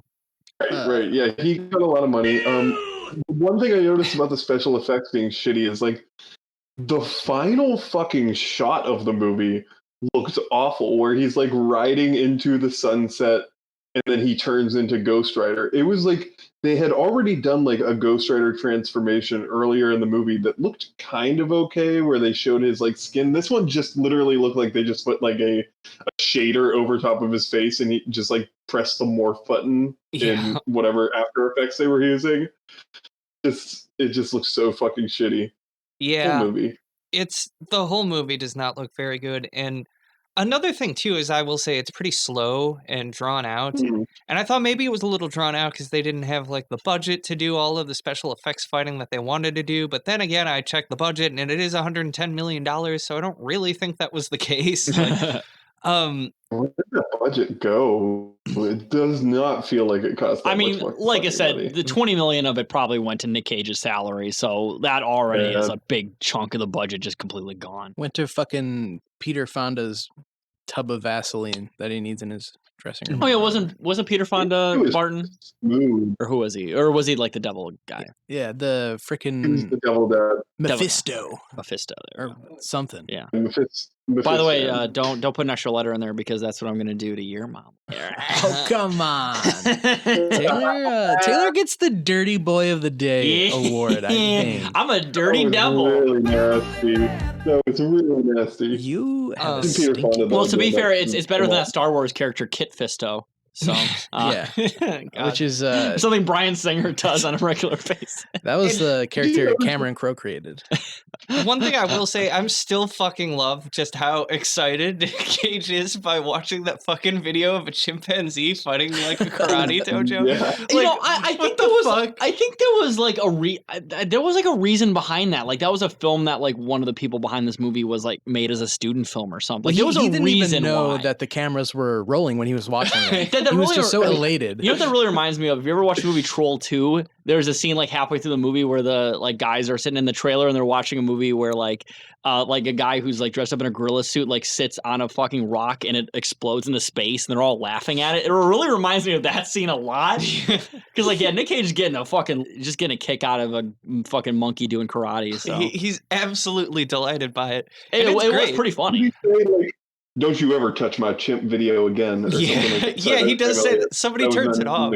Yeah, it's not somebody. To turn on the news. Jess, it's not somebody. I think it's Donald Logue. Say him by his fucking name. I'm sorry, Donald Logue. Christ. Imagine Donald not Logue. imagine not knowing who Donald Logue is. Yeah. Well, I know him as Childish Gambino. I mean, don't forget he was a sidekick, or he was some character in the best Blade movie. Which one? One of them. I know it's not the original. Wait, no, 2. I think it's the one with Patton Oswalt. That's 3. And wasn't Ryan Gosling in that one too? Or I'm thinking of who the fuck is Deadpool? Ryan Reynolds. Yeah, Ryan Reynolds. Yes. Van Helsing. But there is National also Lampoon's Van Helsing. I don't know. It's just fun to see Cage laughing like that. We don't see him laugh very much in these movies. Yeah. Oh no, shit. It's a smile. Oh, more. he was one of the bad guys in the original Blade movie. Okay, that was Donald Logue. Yeah. But it's fun to see Nick Cage laughing because we really don't see him laughing very much. Also, there's a scene, or I think you can see this video on our Twitter somewhere. We either retweeted it or maybe I liked it a long time ago. I don't know. But of him, just like, scroll to the very beginning of our. Yeah.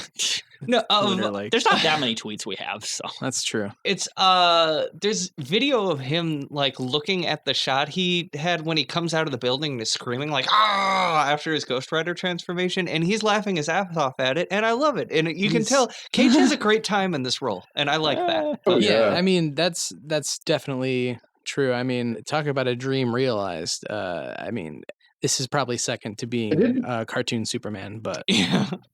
I did have one like big thought about this movie, and that it is really fucking similar to Venom.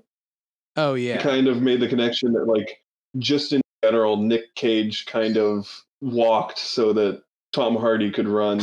I feel like Nick Cage got laughed at his entire career, so Tom Hardy could get taken seriously doing the exact same shit. yeah. that's a good point. I can didn't buy think that. about that. I mean, Well, to be fair, Tom Hardy got laughed at by being the best Batman villain in any movie. It's yeah, he true. was fucking Professor Freeze. Yes. He didn't have to do Season of the Witch because he did that. Wait, Tom Hardy should have been in Season of the Witch. Yes. Tom That's- Hardy should Should've. have been Ron Perlman's character. Yeah. It would have been good practice for like the Revenant or I've whatever. seen that one. That one rules. It's the best Nick Cage movie. So But I yeah, think and Drive Anger is the best one. If I'm a guest, so I can bring this shit up. you can say whatever you want, and we I can don't. say whatever I want, and I'm going to say Drive Anger rules. It's probably the best Nick Cage movie. His interviews about that movie. Good movie, bad advice. fascinating. yeah. But I don't know. We talked about Wet Guy a little bit. He's great. Wind Guy has like the most anticlimactic fight scene of all time, and it's not even like as a humorous thing like a lot of action movies do. No. It's just like it's supposed to be. I feel like read straight like the whole time, and he just shows up and he goes like, "You can catch anything, but you can't catch the wind." And then he just like whips his chain in a circle and makes a flame tornado, and Wind Guy is burned up. And this is all in the space of like 1 minute tops. And, Yeah, it's really fucking anticlimactic and dumb. It seems like And a also- fucking Mermaid Man and Barnacle Boy bit. There's also like some weird, I don't know if it was meant as a joke, but there's like some weird like morality play like scene where like Nick Cage is getting the shit beat out of him in jail, and then he turns into Ghost Rider, and then like the one like fucking like jailed person who doesn't do it, he's like, "You're innocent," and then he collapses. It's like, was that supposed to be a morality thing? Like, I genuinely don't get what they're trying to Can't go do for that. your fucking penance stare or whatever. And when he said he's innocent, he's guilty of what they accused him of. But he killed someone. And you know, drunk he should have driving. said, he should have said, "I'm not that," and should have just went into the Britney Spears song. Oops, I did it again. Yeah, that'd be really good.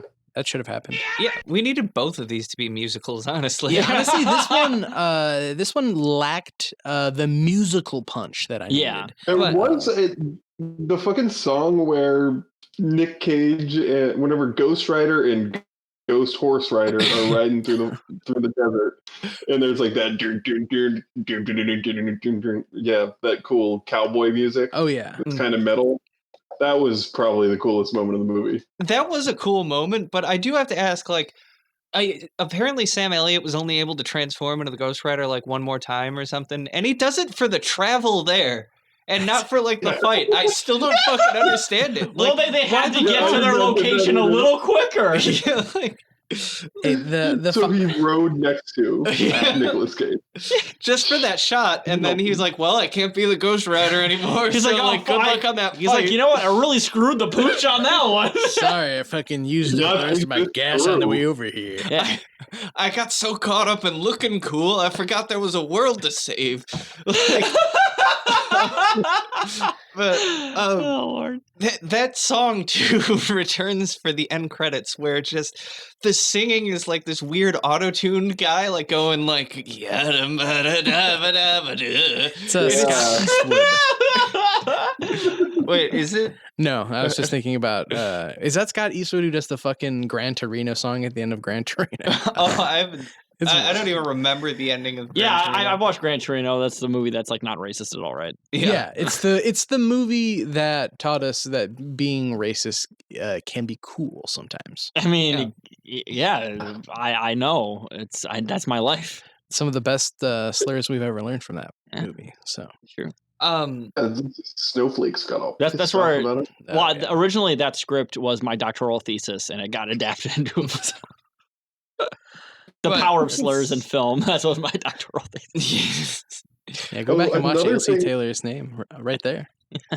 Another thing that I noticed about this movie is that all of the fucking extras have awful fake American accents because it was filmed in Australia. So they had all of the extras fake American accents even when they were Australian. Are you fucking serious? I didn't know that. That's hilarious. Yeah. That's why Rebel Wilson is in it, because she's Australian. Oh shit, wasn't she like the girl who was like, it had like a flaming head? Yeah. Why would they shoot this movie in Australia? Australia doesn't really have that many tax benefits for filming, do they? Yeah, but they're used to everything being on fire. That's such a weird filming location. The only people who shoot Australian films is like the person who made the Wolf Creek movies and Kangaroo Jack. Yes, and was George Miller, right? George Romero. George Romero, yes. Or the guy who ever did the Mad Max movies. That's like the only person the only people who ever shoot movies in Australia. Yeah. For some reason, they decided to bring that. Mark Steven Johnson decided to bring that up. I guess. And fly on down to Australia. I mean, Australia, I've heard, is a beautiful country with also a rich history of genocide. So, just like America. So, honestly, not a bad filming location instead. So, never mind. Kept the same spirit. Yes. But also on the subject of like genocide and like fascist crimes and things like that, Johnny Blaze does say in his interrogations with the police that he wants to be a motorcycle cop. So grab, all Ghost Riders are bad. I mean, imagine fucking you're a single person in the carpool lane, and then you see the cherries and berries behind you, and they're on fire. Well, to be fair, he did say he wanted to be a motorcycle cop, but he does own a motorcycle cop earlier in the movie. Oh, does he? Yeah, he goes like really fast, and he like just fucking like by like the speed of his fucking like Ghost Rider car, he just blows a guy out of the a cop out of the fucking way. He's no, I'm getting owned. Oh no! That's my favorite feature of Ghost Rider is that like every once in a while, shit around him will just start breaking, like either by his motorcycle going really fast, or I think that like whenever he gets outside of the police station and they hold him up, he like swings his arms and then shit around him just like explodes. Yeah. Also, and then everywhere. Sorry. The same thing happens to his like relationship with Eva Mendes. Yeah, and the fact that that's the thing. To be fair, I kind of had very negative feelings about him like standing up Eva Mendes, but to be honest with you, he kind of did an honorable thing by accident. He did not take advantage of a woman who was fucking blasted by the end of that date that didn't happen. Because she had drank a whole bottle of wine waiting for him. And then also, that waiter was a dick. He's like, am I pretty? And he's like, it's like, what kind of fucking standards do you have, dude? Are you kidding me? Yeah. I would say Eva Mendes. Yeah. I would say Eva Mendes, solid 4 out of 10. That guy would see Aphrodite in real life and be like, whatever, dude. Fucking ugly bitch. Get off my dick. Yeah, I mean that's the thing is that like talk about looks match, right? Like, yeah, Donald Logan, Eva Mendes sounds about fucking right. Look at that Why didn't that happen? Oh, Lord of mercy. But yeah, I don't know. My overall thoughts on this movie.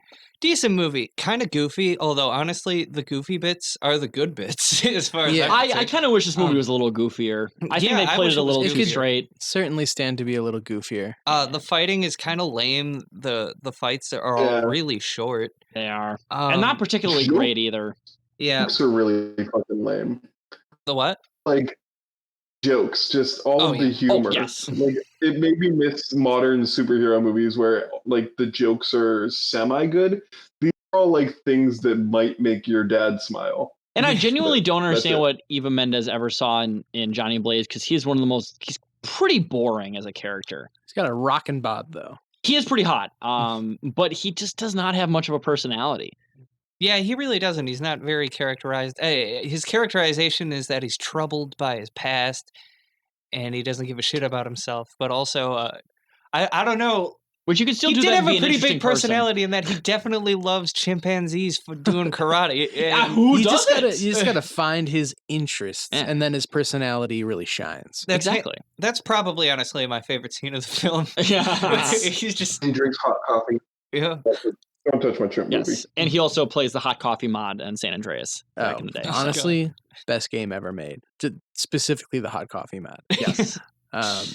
Yeah, I mean, like Taylor said, this is a good movie. It's fun and all that good stuff. But like Taylor said, it's kind of boring to sit through, especially if you're watching the extended cut, which is the full title is Extended for No Reason. Zing. Hey. Yeah, I don't even know what was in the extended cut, but I was looking forward to, I'd rather rewatch Ghost Rider than watch Pay the Ghost the first time or whatever. But would you rather pay the Ghost Rider or pay the Ghost? Just regular Ghost. Whoever fucking takes my child to the nether realm and away from me is good in my eyes. But yeah, I was excited to rewatch it, and I found myself to be pretty bored. I mean, you're talking about that, right? They should have had a "You Can't Kill Me, I'm Immortal." Yeah, the best Mortal Kombat soundtrack song from the band Edema. So yeah, we'll never stop talking about new metal. What? No. Yeah. They should have had that song. And they say that a hero saved us. And that I'm so high, I can hear Kevin. And that hero is Blackheart. You mean the song that Josie Scott entirely composed, right? Yeah. Okay, fair enough. Don't leave my boy Chad Nickelback out of the equation. But that's all I've got to say about this movie. Does anybody else have anything else to throw in? Super sexy. It was a hot movie. Oh yeah, in general. It was very hot. Yeah, pretty much every sense of the word.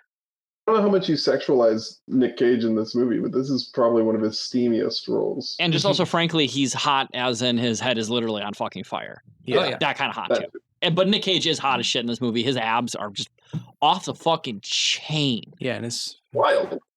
Which is wild because he carries around a chain everywhere. Yeah. I mean, you could fucking bounce a $50 off those abs. Like, Jesus fucking Christ. Imagine him just busting one on your tummy and just fucking burns through your goddamn skin. Busting one on I'd be that fine with tummy. that. Ooh. As long as he lets me fucking caress some abs. Do you think when he's jerking off, his dick gets all cool looking and full of flames and it shoots? Well, that's the thing. It's actually a normal dick, but he has to. He has to stroke it like a fire. He's got to make it like a spark going, and then it just goes like that. That's how he gets an erection. Yeah. It's got horns on it. Yeah, you gotta get a flaming dick. So smoke. Mike, you got them Amazon reviews then? Yeah, I got some Amazon reviews for you, stupid fucks. Thank you. I got a review from Zara, who says, "My favorite movie. I liked when the rider turned into the Ghost Rider and said the few phrases. Overall, great movie. 5 stars."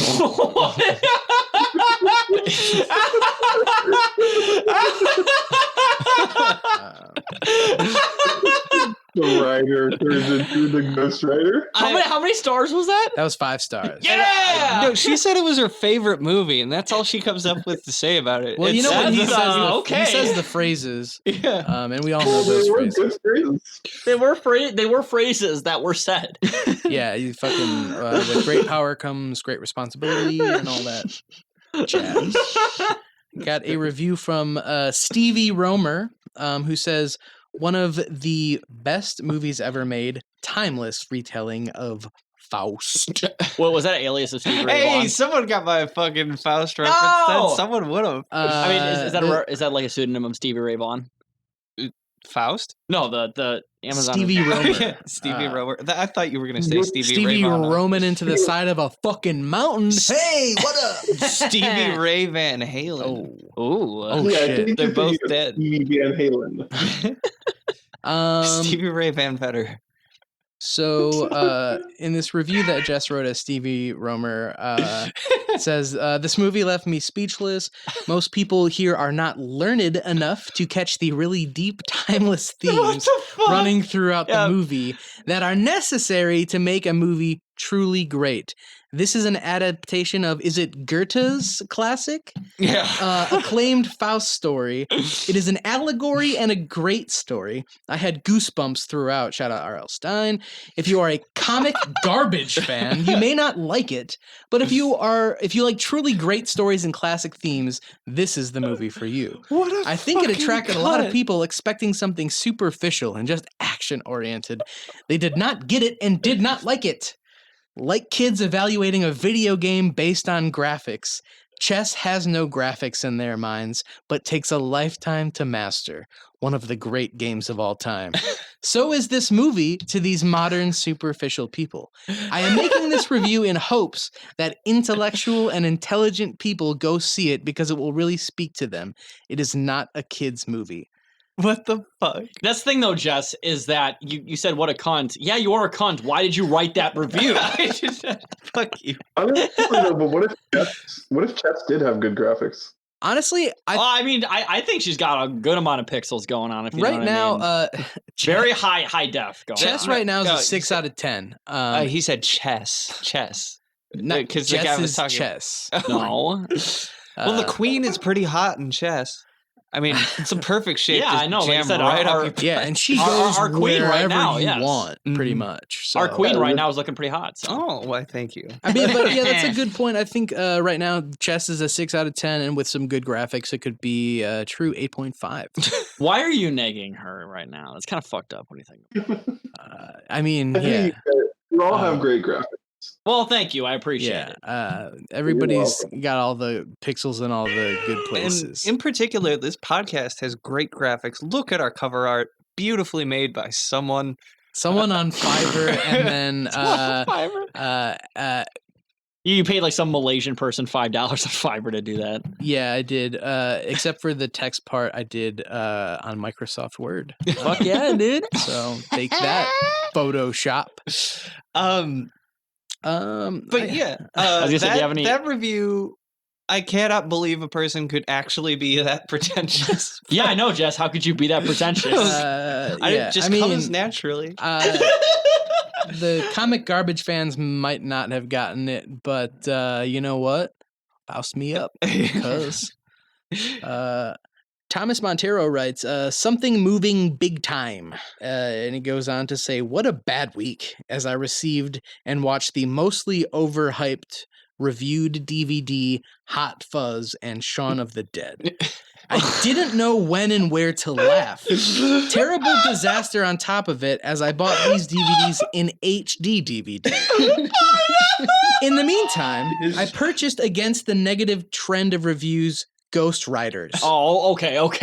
I was Ghost scary. Riders? That's not the sequel. I know the sequel's called Spirit of Vengeance. There's actually a boomer way of saying Ghost Rider. Hey, Sonny, you rent the Ghost Riders? Yeah.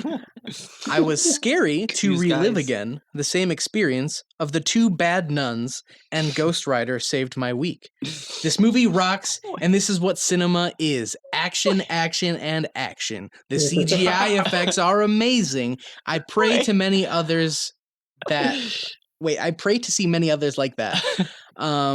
So, yeah, basically Shaun of the Dead and Hot Fuzz are hot trash compared to this. Wait, what? That has never been an opinion ever held by anybody. What the fuck?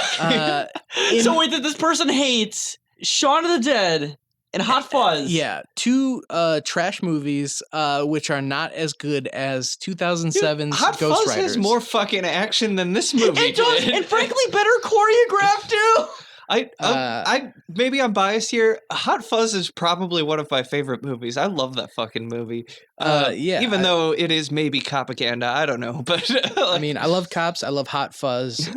And this person is not that cool.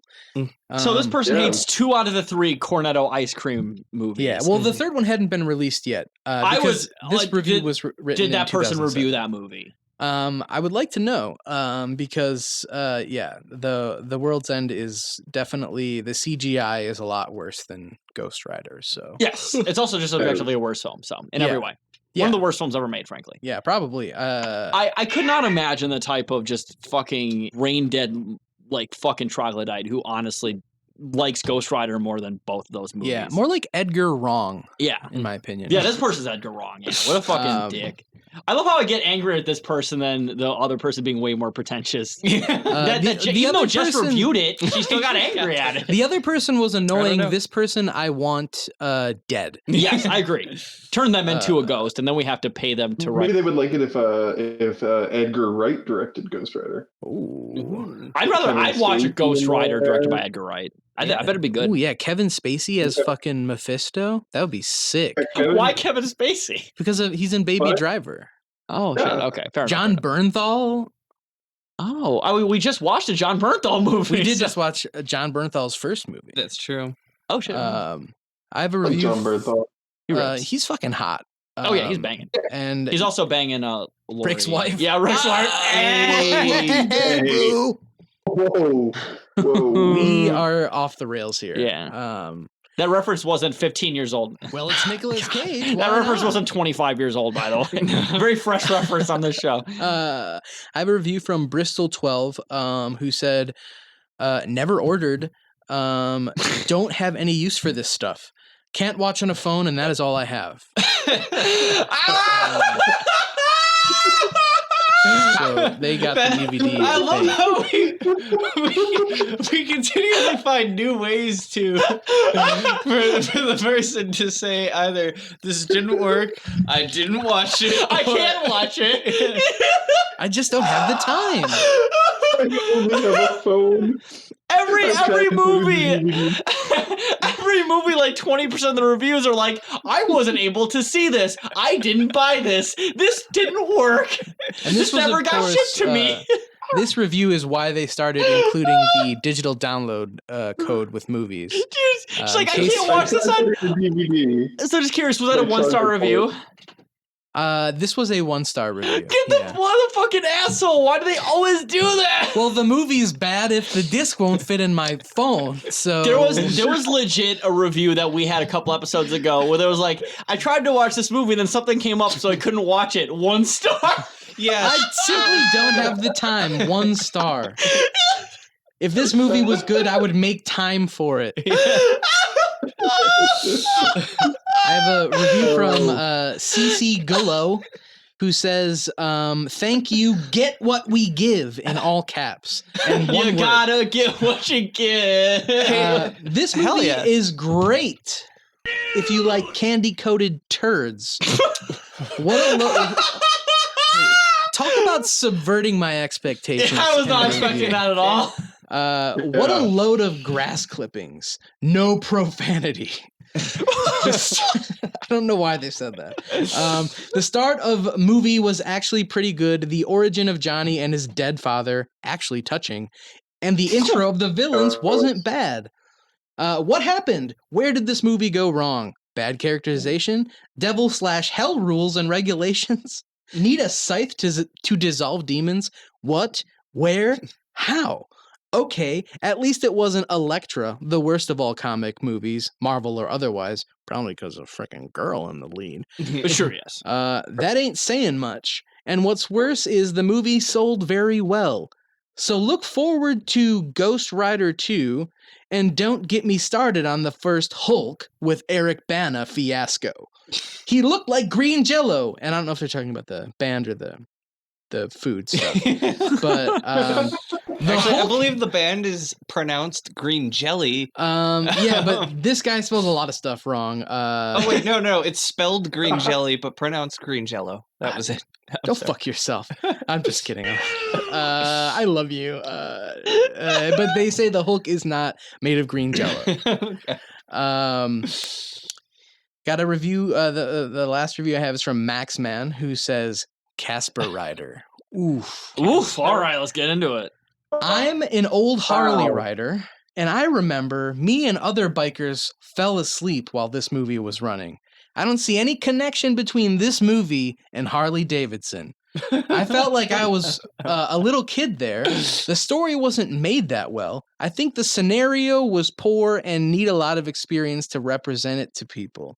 I won't lie that we are waiting for this movie. I rather have seen a bike been made by an Indian Larry instead of this dream bike. What the fuck I wish is that Indian Cage- Larry? Yo, who the fuck is Indian Larry? What the fuck? I wish that Cage respected his fans, especially the Harley bikers, to provide them with something that will show the good side of being bikers. To me, Wild Hogs was more real than this. At least it shows some of real Harley life on the road. You know what?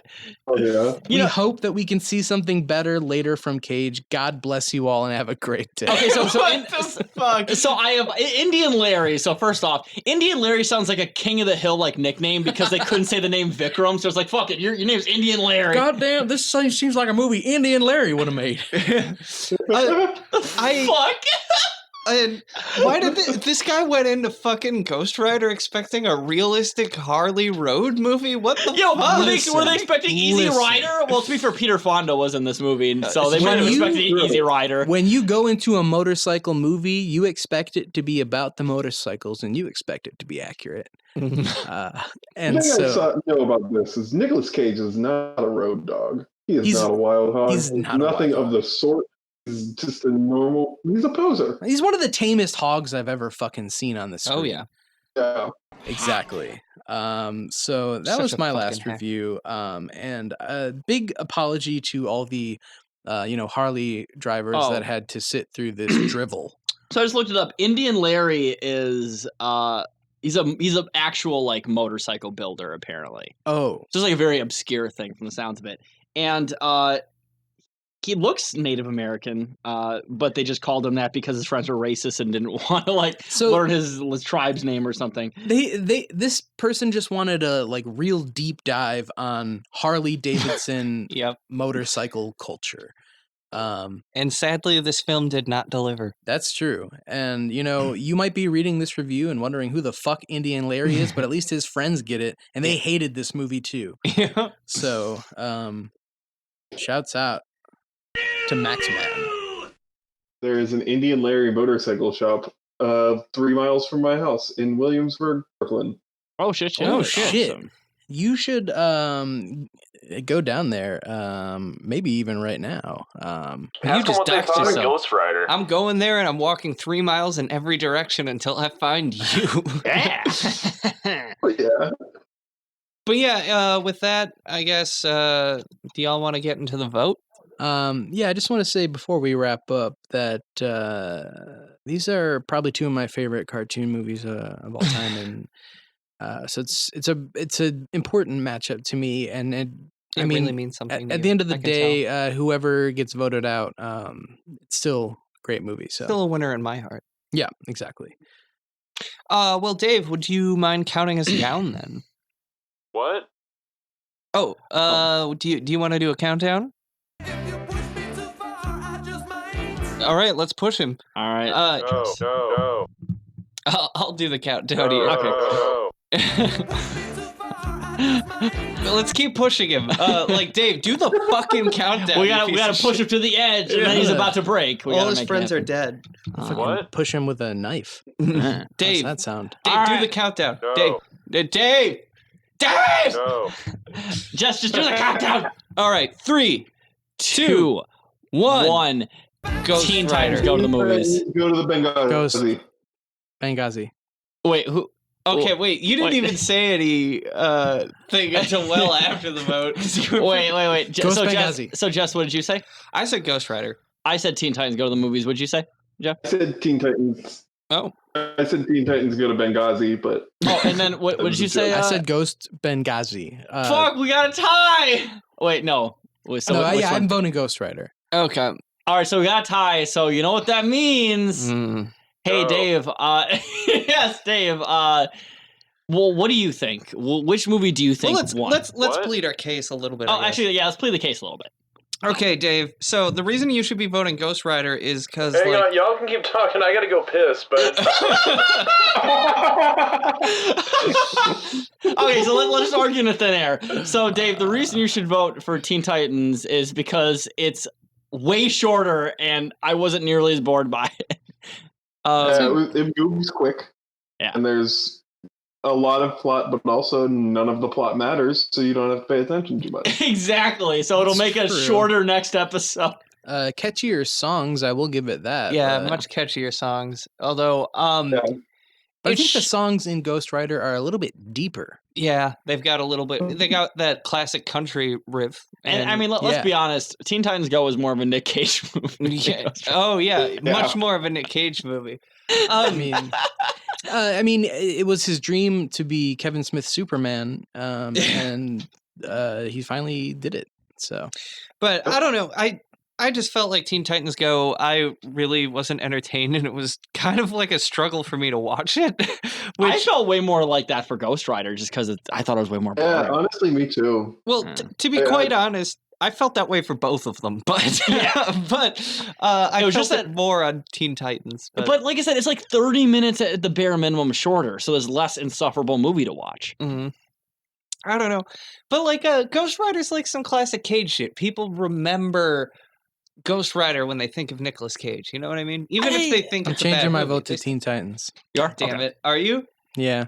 Are you Okay. really? Yep. You All son right, of so a- you know we don't even need Dave. So, Fuck so you, yep, Dave. 3-1, Teen Titans Go wins. Okay. So sorry, Jess, it just is what it is. So it's just you started to make your argument, and then I realized, yeah, I mean, this movie does suck. It kind of sucks, but like to be fair, it's a very intellectual retelling of Faust. and you fucking comic book heads wouldn't fucking get Well, it. listen here. I'm not an intellectual. I'm just a fucking beer drinking, fucking tire squealing little pig boy, and I love Teen Titans. So you Go know what? movies. Just like always, Dave, we didn't fucking need you because we figured it out on Yeah, our own. you know well, I what? gotta vote if you want. All right, go for it. All right, yeah, let's hear it. Based on what I heard here, you all made Teen Titans sound like a monumentally worse movie than Ghost Rider. Like this more than most cage fight podcasts. If I'm gonna follow like actually what I'm actually listening to, Yeah, for the first time. the fact that there's a tie is fucking legitimately shocking. I thought this episode was over within like the first like 20 minutes. Like, I mean, there's just no argument as far as my mind is concerned that fucking Ghost Rider wins. Oh well, if I'm being totally honest here too, I am really surprised that you guys picked Teen Titans. I know. Yeah, like my jaw dropped to the fucking floor the moment that you said there was a tie. Like, you gotta be fucking joking me. There's no fucking way this is a tie. So are you that's voting, Dave? Are you voting Ghost Rider? Yes, I'm voting Ghost Rider. All right, well you're outnumbered. Yeah, we so- outnumbered because we already decided 3-1. Teen Titans Go wins. You're fucking with me. No, No, way. I'm serious. Mike flopped fucking way. after Are you you left the serious? room. Yes, Mike we're flip serious. flopped. We're serious. Mike flip flops. Yep, 3-1. God damn it! How? The one this thing is- I'll say about This is Teen like that Titans, fucking hamster movie all over again. the one thing that was better about Teen Titans than Ghost Rider was that it was shorter. That's the only positive thing I could say and that's about the it. only in reason I relation to voted for it. All I'm saying is, I take a honey to go see Ghost Rider, Now, I don't and watch then I these take a fucking sweetie things. to Like, go see Teen Titans. Yeah, so yeah, Dave doesn't watch these things. You at all. know, I don't have a horse anywhere near this race, but like, Not a flaming Sam horse. Elliott. That's for right. goddamn If sure. I did, it would be on fire. But like, I don't know, man. Like, the movie you described for the Teen Titans movie is a bad fucking movie. Like, I mean, it's kind of bad, but it's also just not made for us. Like, it's a movie made for children. Well, fucking 80% of these movies aren't made for us. There are really good kids movies, like most Pixar movies. Yeah, like, there are really good kids movies. Yeah, I mean, but most Pixar movies are made by a child molester. God damn it. Okay, let's leave this up to the critics. Because we trust the critics. Fuck off with that. We have said from the start of this podcast that we are of the people. Yeah, we're of the people. It's a very proletarian podcast. And but no, the truth is, of course, that Teen Titans Go did win in a vote of 3-1. So yeah, that's okay. I'm mad about this. Damn. I'm upset. Damn, Jess is. Wow. This is it's seriously fucking that hamster movie all over again. Ghost Rider was just everything about it is more Cage. It is a better movie. There's literally only one thing going for Teen Titans Go, and that's that it's shorter. So, but the songs were better though. It had fucking Michael Bolton. Name one song from Ghost Rider right now. The fucking one at the end. Oh yeah, I could do that too. That's I the thing, could do that too. This movie had the artist Michael Bolton and also Michael Bolton from The Office, so Teen Titans Go is automatically better. Yeah, Michael Bolt. We're Michael Bolt stands here. It sounded like a fucking YouTube rewind video. I don't know what that means, but that sounds like an insult. The moment where the superheroes all did the Lion King thing. That was great. That was better than any moment in Ghost Rider. No, honestly, no joke. I completely agree with you on that. That moment genuinely had me laughing. Yeah, because it was like with the Flash. Which one of them was leaping like a gazelle? Was it like the Green Lanterns? There were a bunch of them leaping like gazelles. Yeah, it was something like that. That's fucking funny shit. Yeah. So yes, Jess, what is without further ado, what is the next episode? The next episode is Kiss of Death. They're not gonna fucking tune in after this. Kiss of Death versus Astro Boy. On the next episode, I'm introducing my two new co-hosts. And no guests either. Yeah, I'm pretty sure I'm banished from booking guests at this point between the George Snafu and this. The guest always chooses a different episode than what we expect them to choose. Always. That's true.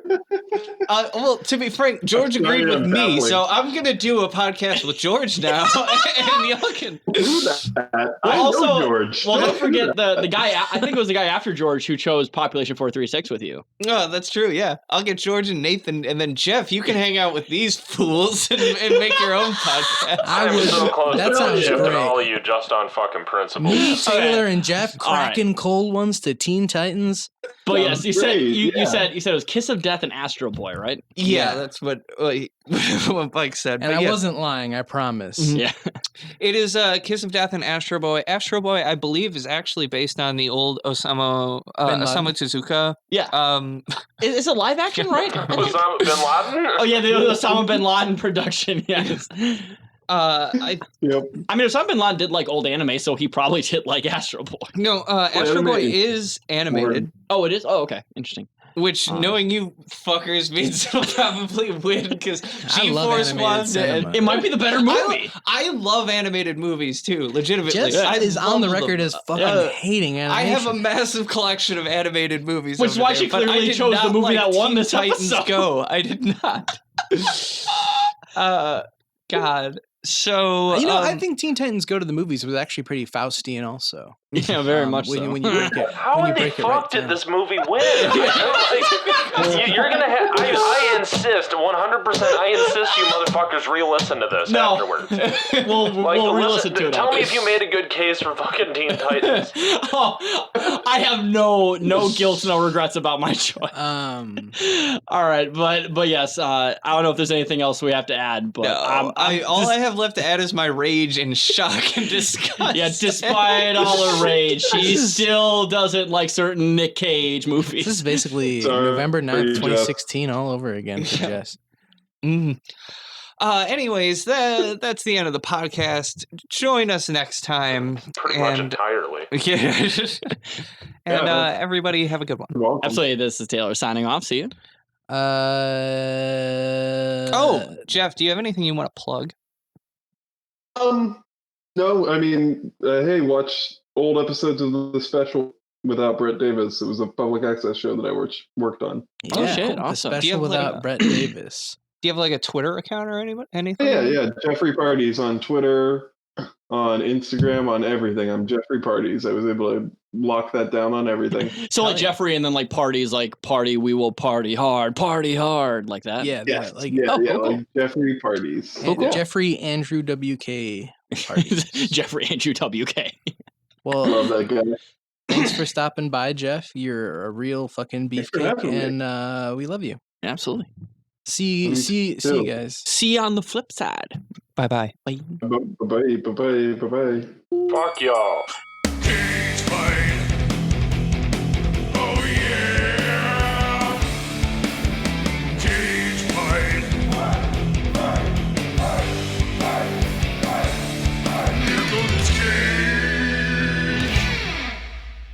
This has been a Solid Work production. Solid work. Solid work.